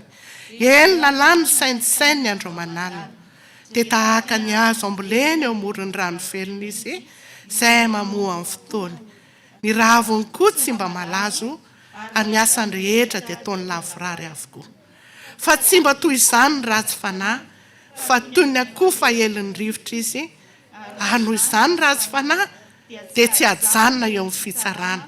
Na ny mpanota eo amin'ny fiangonany marina fa fantatra Jehova ny lalany marina fa ny lalany ratsy fanahy kosa dia mankany amin'ny fahaverezana.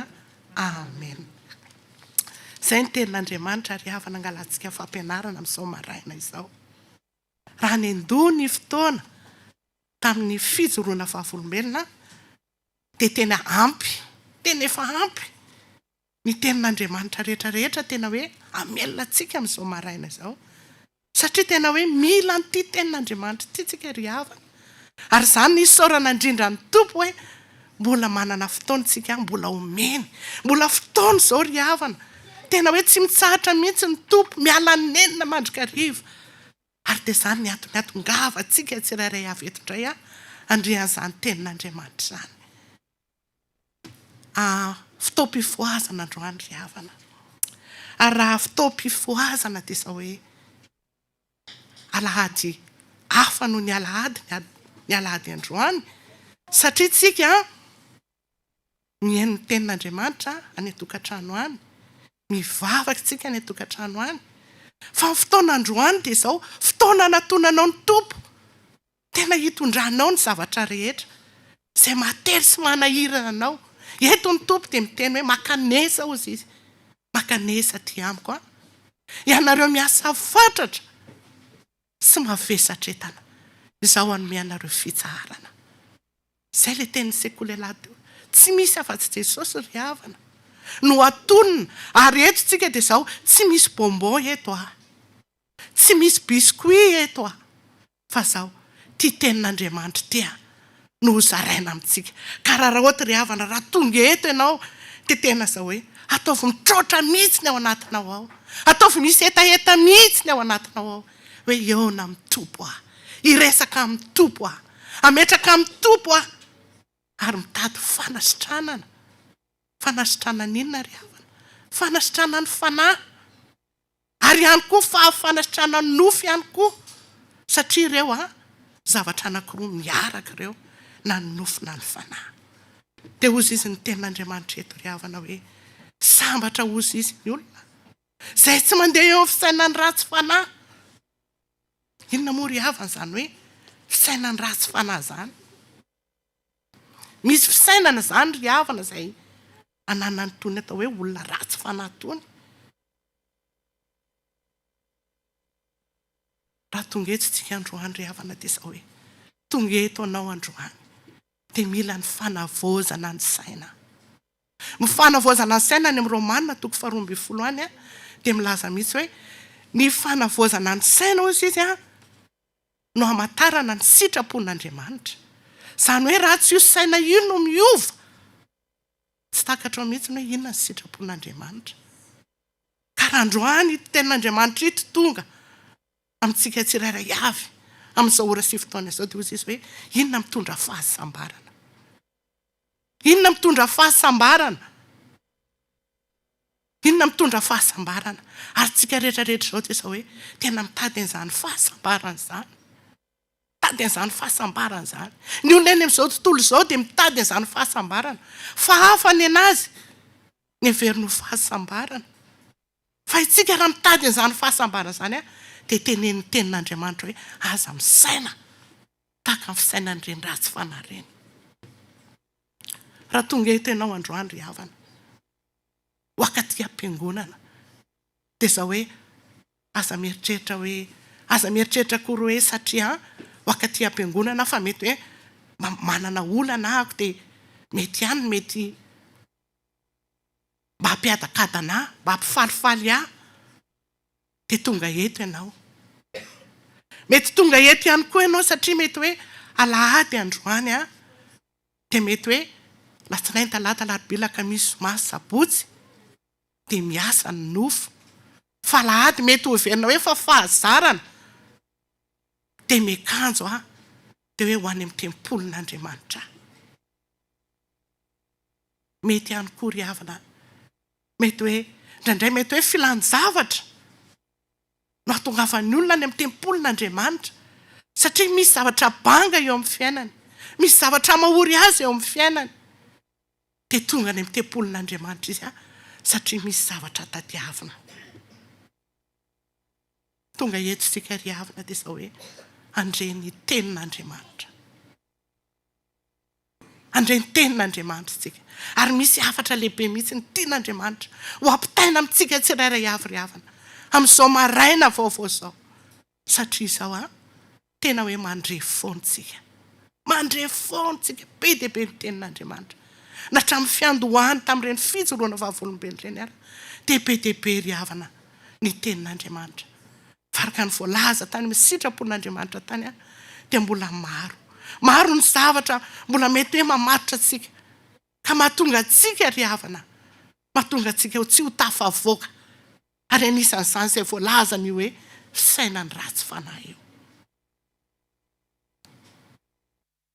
Tonga eto tsika ry havana dia izao mbola mety misy angamba, mety misy manana an'izany fisainany ratsy fanahy zany. Be dia be voalaza ny any amin'ny Galatiana 5:2 any, be dia be reny toetra rehetrarehetra reny, reny fisainana rehetrarehetra reny, reny ry havana tian'Andriamanitra tsy ho ananantsika. Satria fotoana farany izao tena hoe fotoana farany izao manao ny fomba rehetra Jesosy tena hoe ampibebaka ny olona, hatonga ny olona tsy toetra amin'izany fisainana ratsy zany, hatonga ny olona tsy andeha amin'ny lalan-dratsy, fa hatonga ny olona tena hoe hibebaka, tena hoe hiala, anana décision ferme. Raha tonga eto ianao androany dia tena hoe manana fanapahan-kevitra. Andro ny fifoazana androany alahady ny fifoazana. Ka raha tonga eo dia tena hoe manana fanapahan-kevitra intsy, manana fanapahan-kevitra. Ny tenin'Andriamanitra dia izao raisitsika amin'ny fo dia tonga any anatin'ny fisainana, dia io no mamola volantsika. Ka raha tonga eto tsika androany dia hitady an'i Jesosy tsika, mila an'i Jesosy tsika mba hananantsika an'izany fahasambarana izany. Nisy loha hevitra ihany nampitaina ny amin'ny teny androany hoe fahasambarana ao amin'i Jesosy rano velona. Matetika ry havana, io fisainantsika io ihany no mandavo antsika. Io fisainana io tena hoe mandavo antsika io. Any amin'ny Matthieu any 7:7 zarentsika kely ny Matthieu 7:7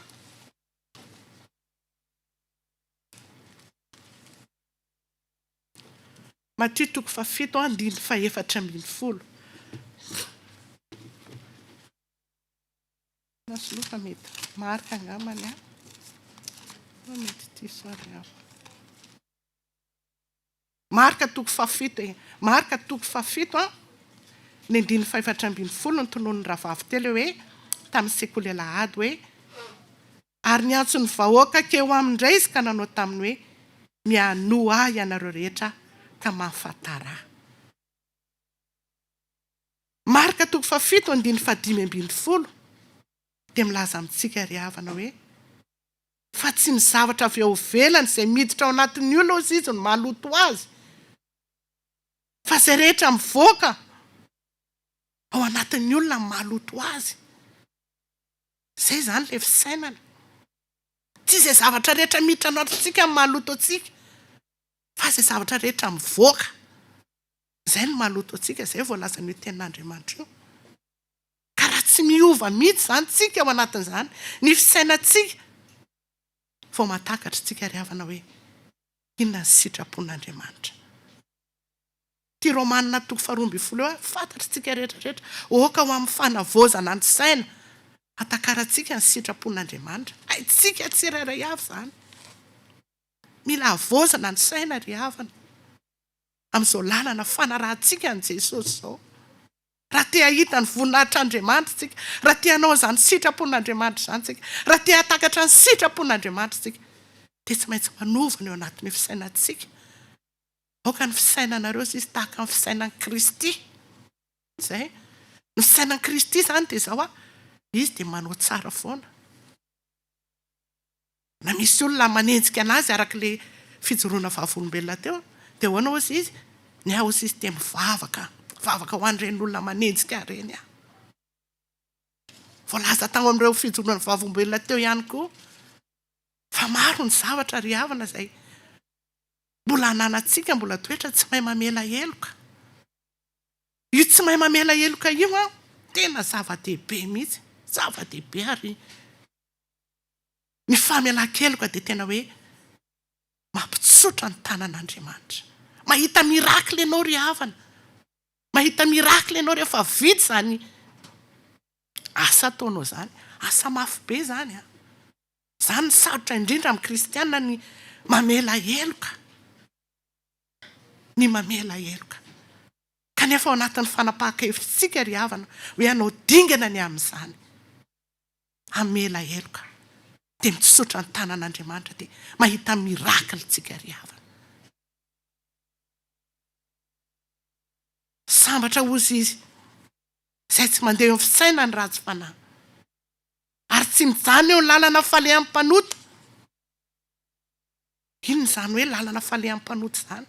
Misy lalana zany dia mivezivezy eo ohatr'izay le rahalaintsika sary, rahalaintsika endrika izay hoe lalana faleam-panota izay. Ny mpanota zany dia zao hoe mivezivezy tahaka an'izay, mivezivezy ohatran'izay no atao hoe mpanota, mamerina an'ilay ota foana dia mibebaka dia mamerina an'ilay ota foana, izay no atao hoe mpanota.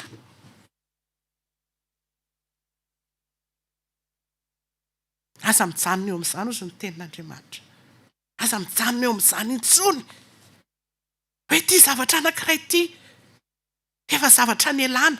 Misy tenin'Andriamanitra any hoe ny kisoa izy no miverina amin'ny laoniny, ny kisoa no miverina.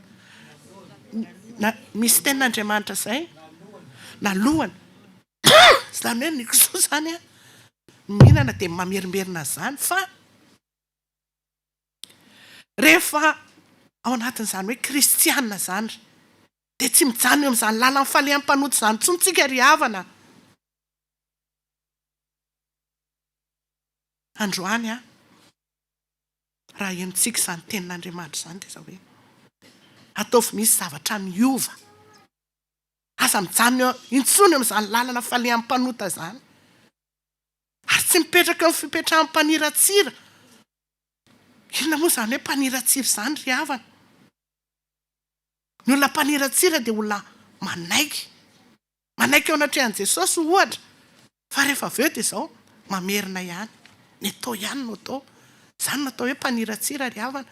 Zareo tsara anie rehefa misy zavatra zanakitsika ireny anarina indraindray dia efa tenena hoe aza manao an'izao dia mbola mamerina ihany izy, eny amin'ny foniny izy avy eo indray dia mamerina. Tahaka an'izany mpaniratsira ry havana. Aza mipetraka eo amin'izany izay io tenin'Andriamanitra io, aza mipetraka eo amin'izany hoe fipetrahan'ny mpaniratsira izany tsony. Aza hoe androany amin'ny fona ry havana dia avy eo dia mamerina indray.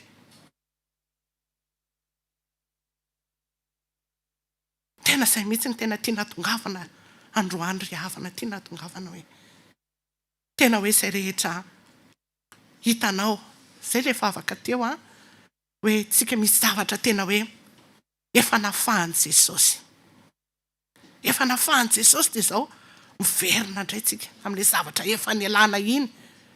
Dia ozy izy ilay tenin'Andriamanitra hoe raha anankiray ozy izy miala nefa mibebanao ka mamerina amin'iny ianao dia efa nafito ratsy hafa indray. Tena lahoana ianao vao afaka amin'iny, lahoana vao afaka amin'iny. Ka raha tonga io tenin'Andriamanitra io androany ry havana dia zao tena hoe mangala décision ferme, décision ferme mi androany. Firy androany 20 novambra Jesosy netiko teo aminao tamin'ny alohan'ny bebahantsika teo, ny fonana teo an'i Jesosy. Samy malalintsika, samy mahafantatra hoe inona Jesosy ny zavatra mbola ataoko tena hoe mampaniratsira raha mitazana ianao, raha mijery ahy ianao Jesosy, inona ny zavatra mbola aniratsirako anao fa be dehibe indrindra ry havana amin'izao tsika kristiana zao faraka ny teny teo hoe aza mijanona eo amin'izany zao joro vavolombelona kely anankiray ary havana tamin'ny taona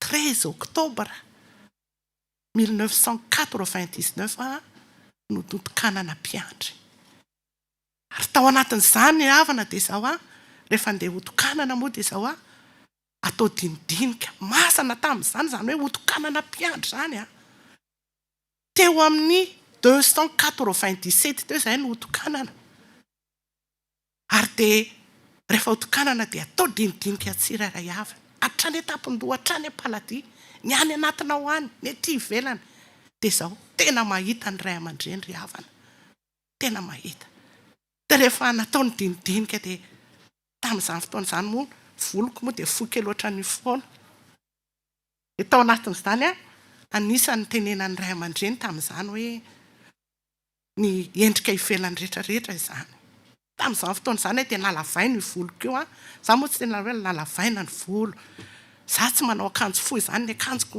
lava be tany Madagasikara tamin'izany fotoana izany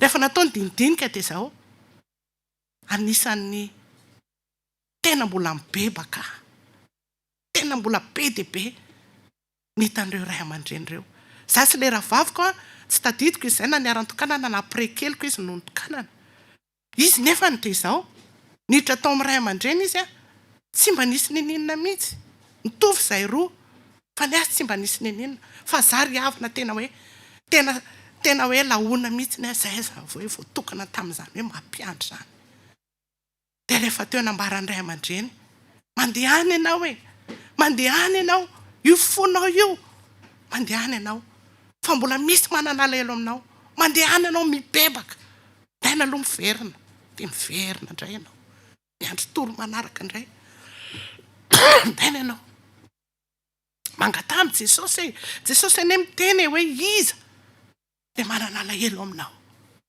efa mba natao daholo ry havana neritreretina daholo ny fianakaviana neritreretina daholo fa zao mety nandeha tamin'ny fisainako mety tena nivavaka fa mety tena hoe tsy tena tafahoana tamin'i Jesosy akory tamin'izany fotoana izany fa rehefa tena hoe ny antoraka ry havana tena hoe te ho voatokana hoe ianao Jesosy niantso satria zao efa fotoana tokony ho anokanana efa nazaiko ihany moa hoe clouna le tsy niteny mihitsy jusqu'à 4 ans 99 izy 96 izy niteraka 17, 18, 19 tsy niteny mihitsy tsy miteny dia rehefa tamin'izany fotoana izany may moa ny tena zany sady may ozy ny mamako hoe ianao io ozy izy satria za zany koa sady tsy nentina anaiky nitokanana izany ianao io ozy izy dia izao raha tsy tokanana ianao tsy miteny io zanako io toizako aloha ry amin'ilay anankiray rehefa nangataka tamin'i Jesosy fa tena miteny ny fanamasina ry havana tamin'izany fotoana izany mandehany ianao mifona any amin'ity mbola vadiny kozinako izay avy any Ambatondrazaka izay le izy tadidiko tsara izy moa maty zao vao maty vangakaingana mandehany ianao tena nambara ny fanamasina mihitsy any amin'io mbola tsy vitako izany eritreretinareo mitady ny trano any anaty tambary any akaiky mandrose izany satria efa tsy miona izay fa ela be any nasain'i Jesosy mitady an'ilay trano hoe aiza moa misy an'ity trano vadiny ty kozinako ty dia rehefa tonga tany dia izy ry havana gaga be ka tao anatiko tao ry havana dia zao misy manavakavaka misy zavatra everiko mety nefa misy zavatra tena mampalahelo an'i Jesosy mety zavatra indraindray everintsika kely ry havana nefa zao reny zavatra reny tena hoe mampalahelo an'i Jesosy dia rehefa teo nampatsiahivan'i Jesosy hoe nisy teny navoakanao izy voaray an'io rahalahy io dia rehefa tonga tany dia izy raha gaga be dia anao inona ty ianao dia mitady ianao fa misy zavatra ampanirahan'i Jesosy izy moa tamin'izany mbola tsy mivavaka dia rehefa teo dia nifona tamin'ny fa napatsivo ny fanahy mihitsy nisy tenitenenao mandratra ny fony olona io teny bebaka teny fona de rehefa tonga manaraka teny verina tany amin'ray aman-dreny de ny anankiraiky moa teny ilany ho aniny hoe satria kilona tsy niteny mihitsiny rehefa tsy niteny kilona dozy le mamako hoe efa fotoana zao tokony hotokanana ianao izy tena miziriziry mihitsy inona tsy mampitokana anao ka za mbola ohatran'izao ka za mbola be de be ny tsy foy zay le izy mbola be de be ny zavatra tsy foy mbola mibalina mbola zay somera io tena mpibalina be de be ny zavatra mbola tena hoe tsy akasitran'Andriamanitra zany de mbola tsy foy le izy volamena ohatra zany tsy foy tamin'izany fotoana zany ny afera tsy foy satria ahoana zany iny ty hoanina fa zany rehetrarehetra zany mbola nisakana zany mbola blokazy tamin'izany de rehefa nandeha ry havana tezao verina tao amin'ray aman-dreny de araka le teniko anankiray moa hoe maika koa satria hoe ay andeha hotokanana satria ay izay zany ny tenin'ny mama fa amin'izay kilona miteny fa zao rehefa vita daholo ny zavatra nasain'i Jesosy natao ry havana de tonga ny lahatra de tsy nisy ninena tsony nekena voasoratra ianao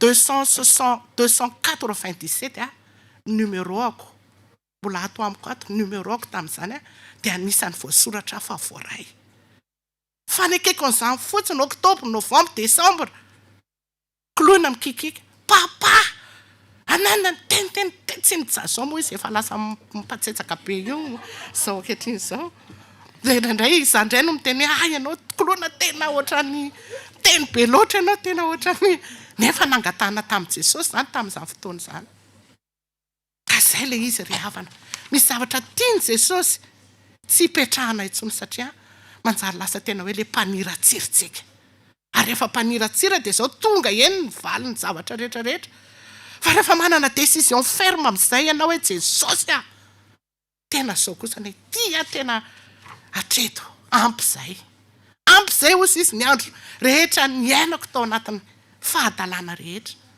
fa teo ny nanapa-kevitra roso amin'izay ny de nanaraka an' Jesosy rehefa nanaraka an' Jesosy moa ry havana de zao tamin'izany say mivady de mandehanao ianao raha mbola hibalina fa za aloha de tena tapa-kevitra eto za tsy andeha tsony tsy andeha amin'izany tsony ny tongotro any amin'ny boaty de mbola lasa nandeha moa zany miaraka amin'ny namako nareo mandeha de mbola lasa niaraka moa zany Ramsey Omera tamin'izany fotoana izany fa de zao ny zavatra nahavariana tany koa de efa mivanginy Jesosy tamin'izany vanginy Jesosy tamin'izany za tsy andeha ho antsony fa maninona nody sady tsy andeha any amin'izany tsony tsy ho antsony ny tongotro nahavariana ry havana ny fiasan'Andriamanitra fa de teo koa nano efa tamin'ny taona 4 taona zany efa nanapa-kevitra koa izy fa zao izy moa taty oriana vao tena hoe nanolo tena fa ny asan'Andriamanitra kosa tamin'izany fotoana izany de zao ny asany de zao mitondra an'ireny mpiandry manao asa reny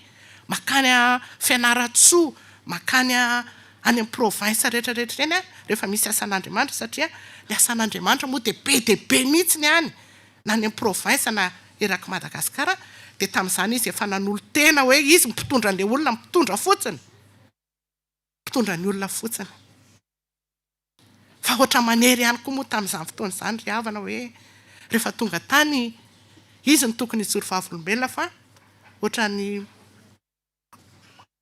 manery kely any anatiko tany de rehefa nandeha nanatrika fanokanana de nitondra an'le mpiandry izy tany akaiky ny fandriana tany akaiky ny fandriana nisy fanokanana rehefa nandeha tany de zao lasa nga Omera moa tany anatin'ny alala tany de ny fopoka tany de rehefa mifoka fa zao ry havana tena hoe io fanahy io any amin'ireny ray aman-dreny reny tena hoe mamatatra de rehefa mipotra tsy moramora tany izy ohatran'ireny le tsy nanao nininy reny foziny ray aman-dreny hoe atsaharo ampitiavana inona ny nataonao tany anaty ala de tsy hay moa nanandainga tsy tadidiko tsony nanandainga moa izay na tsy nandainga izy fa tamin'izany Jesosy ry havana de efa mijery sy mandinika ary mahafantatra ary efa te hanafaka araka le tenin'Andriamanitra teo hoe raha ny zanaka manafaka dia ho afaka tokoa ianareo.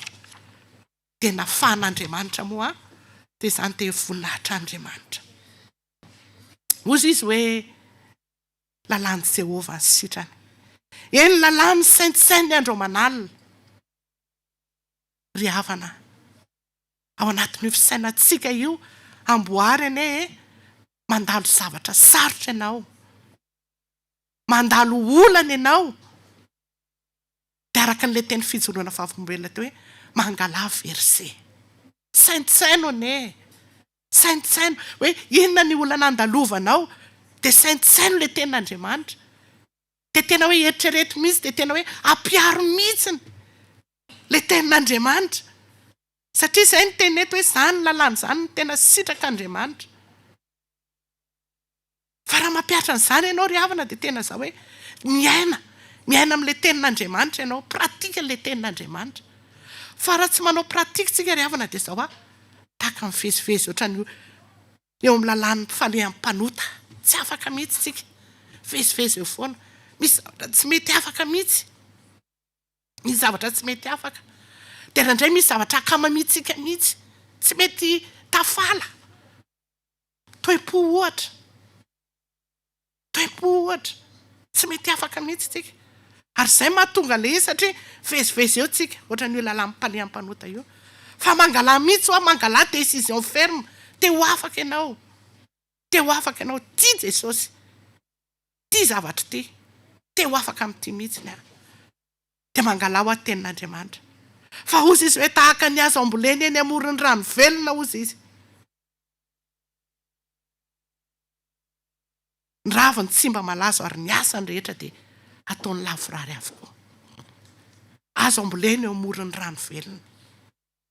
Tsy misy afady Jesosy ihany ry havana io rano velona io. Io source. Dia tsy maintsy miaina amin'izay tsika hoe tahaka ny azo ambolena eo amoron'ny rano velona io ianao.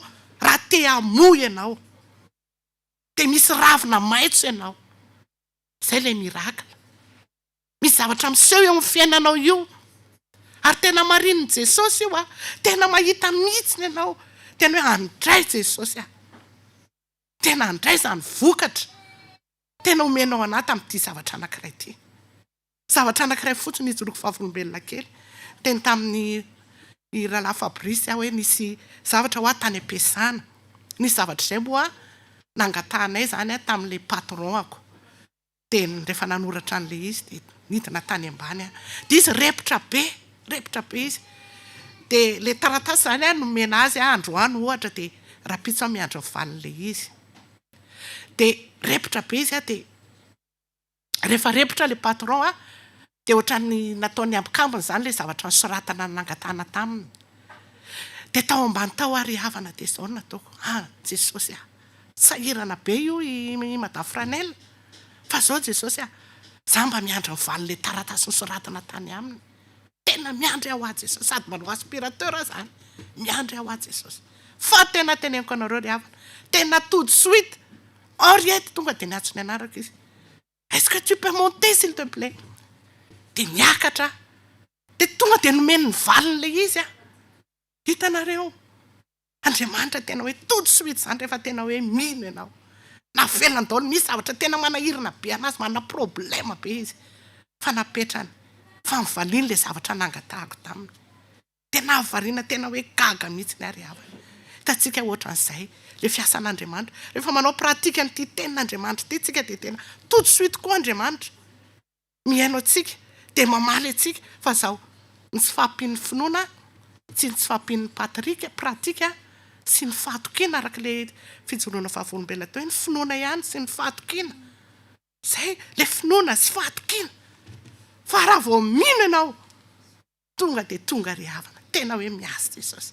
Ary izany tena mampitanondrika mihitsy tena hoe ao ambadika anao nidina tao ambany rehefa vita ny zavatra rehetra tena hoe nitolokoloko nandoaly ao moa tsisy mahita ny ambany ihany sady manao aspirateur ihany hoe Jesosy eo misaotra anao. Mety hoe zavatra kely ny izany zavatra izany fa tena hoe lehibe eo aminao ary tena hoe mampitombo finoana. Tena mampitombo finoana. Za Jesosy te hiaraka aminao foana hatramin'ny zavatra kely indrindra, hatramin'ny zavatra lehibe indrindra. satria ozy jesosy hoe satria mahatoky tamin'ny kely indrindra ianao ho tendraiko ianao izy ho mpanapaka amin'ny be. Zay ny tenin'Andriamanitra, tendraiko ho mpanapaka amin'ny be. Fa eto izy ry havana amin'ny teny hoe tsy mba toy izany ny ratsy fanahy. Andiny fahefatra. Fa toy ny akoho fahelin'ny rivotra izy ozy izy. Ny olona manao ratsy izany ry havana. Ny olona ratsy fanahy zany tsy mba tafandrimandry zany. Siditsidina fotsiny eny izy. Tahaka ny akoho fahelin'ny rivotra hono. Zany ny ratsy fanahy ry havana. Fa mifanohatra amin'izany. Ny olona ao amin'ny Kristy, ny olona tsy mipetraka eo amin'ny lalàn'ny falehan'ny mpanota tsy mba tahaka an'izany. Fa ny olona manao ny marina ry havana dia izao tsy mba manatahotra. Jereo tsara ny olona marina satria tranquille izy. Tsy mba manatahotra zany ny olona manao marina. Ny olona matoky. Olona mitombona tsara. Satria izao Jehova le fahamarinana ny ao anatiny. Jehova fahamarinana ny ao anatiny ao dia izao. Matahotra ianao. Misy zavatra mampatahotra anao. Tsy te hanao ratsy zany ianao. Tsy te hanao tsy fahamarinana zany ianao. Zay moa rehefa ohatrany dia mifampiresaka kely ohatr'izay foana manao témoignage kely. Za matsy ny Fabrice Miora. Tao am-piasana ao dia izao. Tsy nihinana maraina. Dia rehefa nanokatra ny tiroara dia misy raisin sec be dia be. Misy sakafo be dia be ao amin'ilay trano. Dia efa tena hoy za zany maimaina ny tendako dia efa andeha haka mihitsy n'ilay raisin sec atao anatin'ilay hanina. Fa tena fanahy mihitsy miteny hoe mpangalatra ianao. Mpangalatra ianao. Ka zavatra kely ohatra n'iny dia hozy izy ianao hoe satria maina ny tendanao. Dia hoe natao eo dia hohaninao. Tena navelako. Tena navelako ry havana. Ary io fanahy io tena hoe tsy mamela anao tsy mamela anao satria izy tena manana maso mijery. Tena manana maso mijery. Karaha te ho tsara eo mason'ny Jehovah Andriamanitra ianao. Te ho marina ianao. Mandraisa io tenin'Andriamanitra io. Dia hany io dia fikiro io fa rehefa fenao anaty io le tenin'Andriamanitra io dia iny le mameno le fanahy mameno ao anaty ao. Dia rehefa mameno ao anaty ao le fanahy tsy mamela anao mihitsy. Tsy tafandromandry zany ianao. Dia mamela anao dia mahatateraka an'ilay sitrapon'Andriamanitra ianao dia mandeha amin'ny tsara foana ianao. Fa aza tahaka ny hoe tahaka ny olona ratsy fanao izy tahaka ny akoho fahelin'ny rivotra. Manaova marina mandrakariva ry havana. Satria Andriamanitra fahamarinana. Aza mijery hoe zavatra kely ity tsy maninona. Fa izao manaova ny marina mandrakariva. Na dia kely araraka ilay teniko teo hoe satria kely ny andohanao lehibe mbola hiafaranao. Aoka ry havantsika tena hoe olom-baovao eo amin'Andriamanitra. Ny olona ety amin'izao tontolo izao dia izao civilisé izy na ny fisainany na ny fiainany. Manaraka ny toetrandro izy. Zany ny olona ety amin'izao tontolo izao.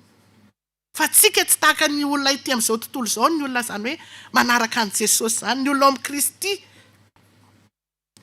tsy ety amin'izao tontolo izao intsony. Miaina amin'ny nofontsika satria mbola ety amin'izao tontolo izao hozy Jesosy hoe mbola ety amin'izao tontolo izao ianareo.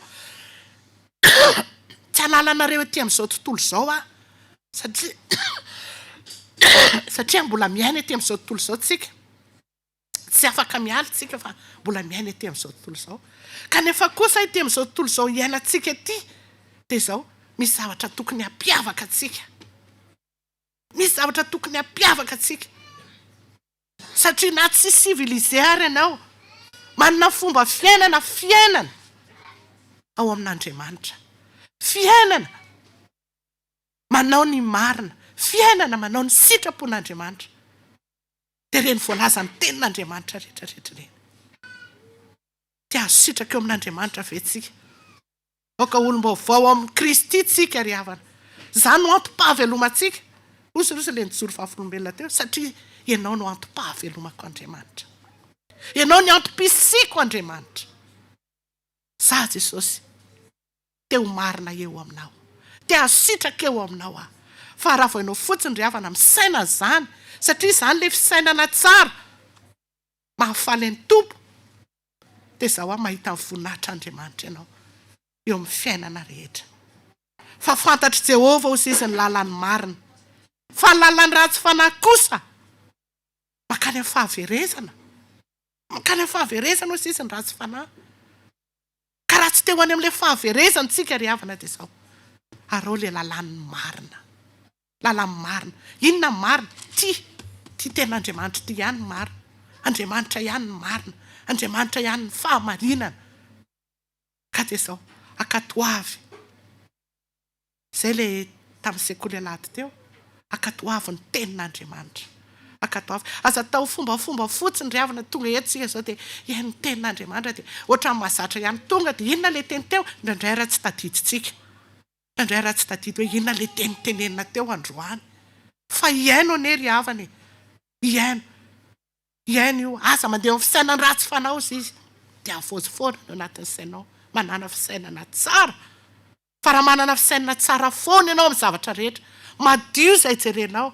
Madio izay jeren'ny masonao. Na mety zavatra ratsy ara dia adio ny masonao. Fa rehefa madio ny masontsika, na ao atokantrano amin'ny fiainantsika rehetrarehetra dia ataovy madio foana ny fisainana rehetrarehetra fa mahita ny voninahitran'Andriamanitra tsika. Lava loatra angamba ny tenin'Andriamanitra dia izay ny hafatra ho antsika amin'izao maraina izao. Voninahitra ny ho azy irery ihany. Amen.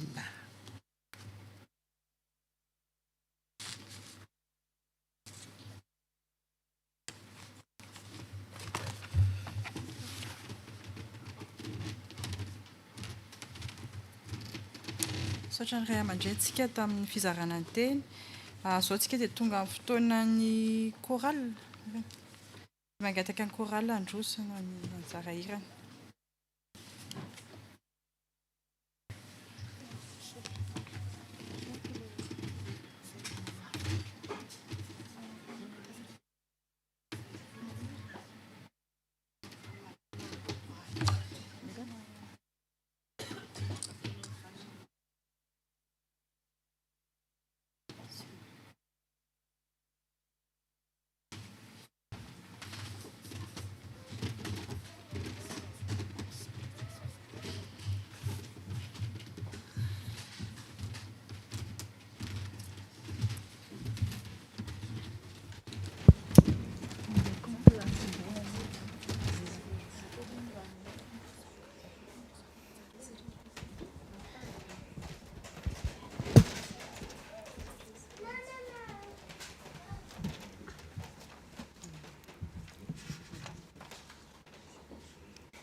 Simba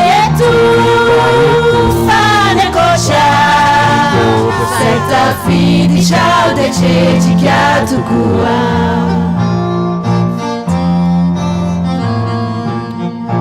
ny fitiavany Jesosy tompo no manolotra io ranohy eo afaky izay mampisento atakandro tapahoany ranonaina tsara loatra azony maniry azy re tsy mba eto vanyakoatra zay tafidy trao de tretrika tokoa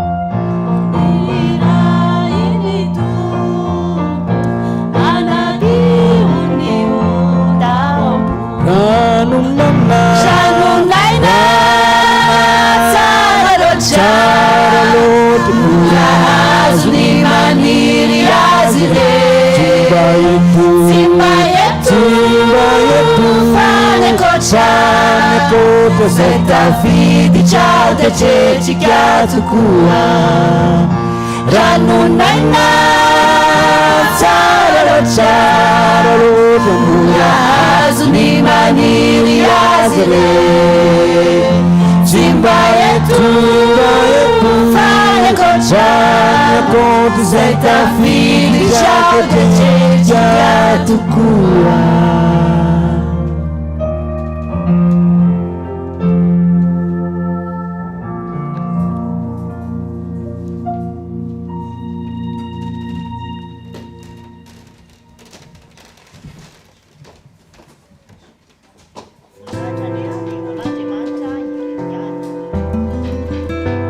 tsika amin'ny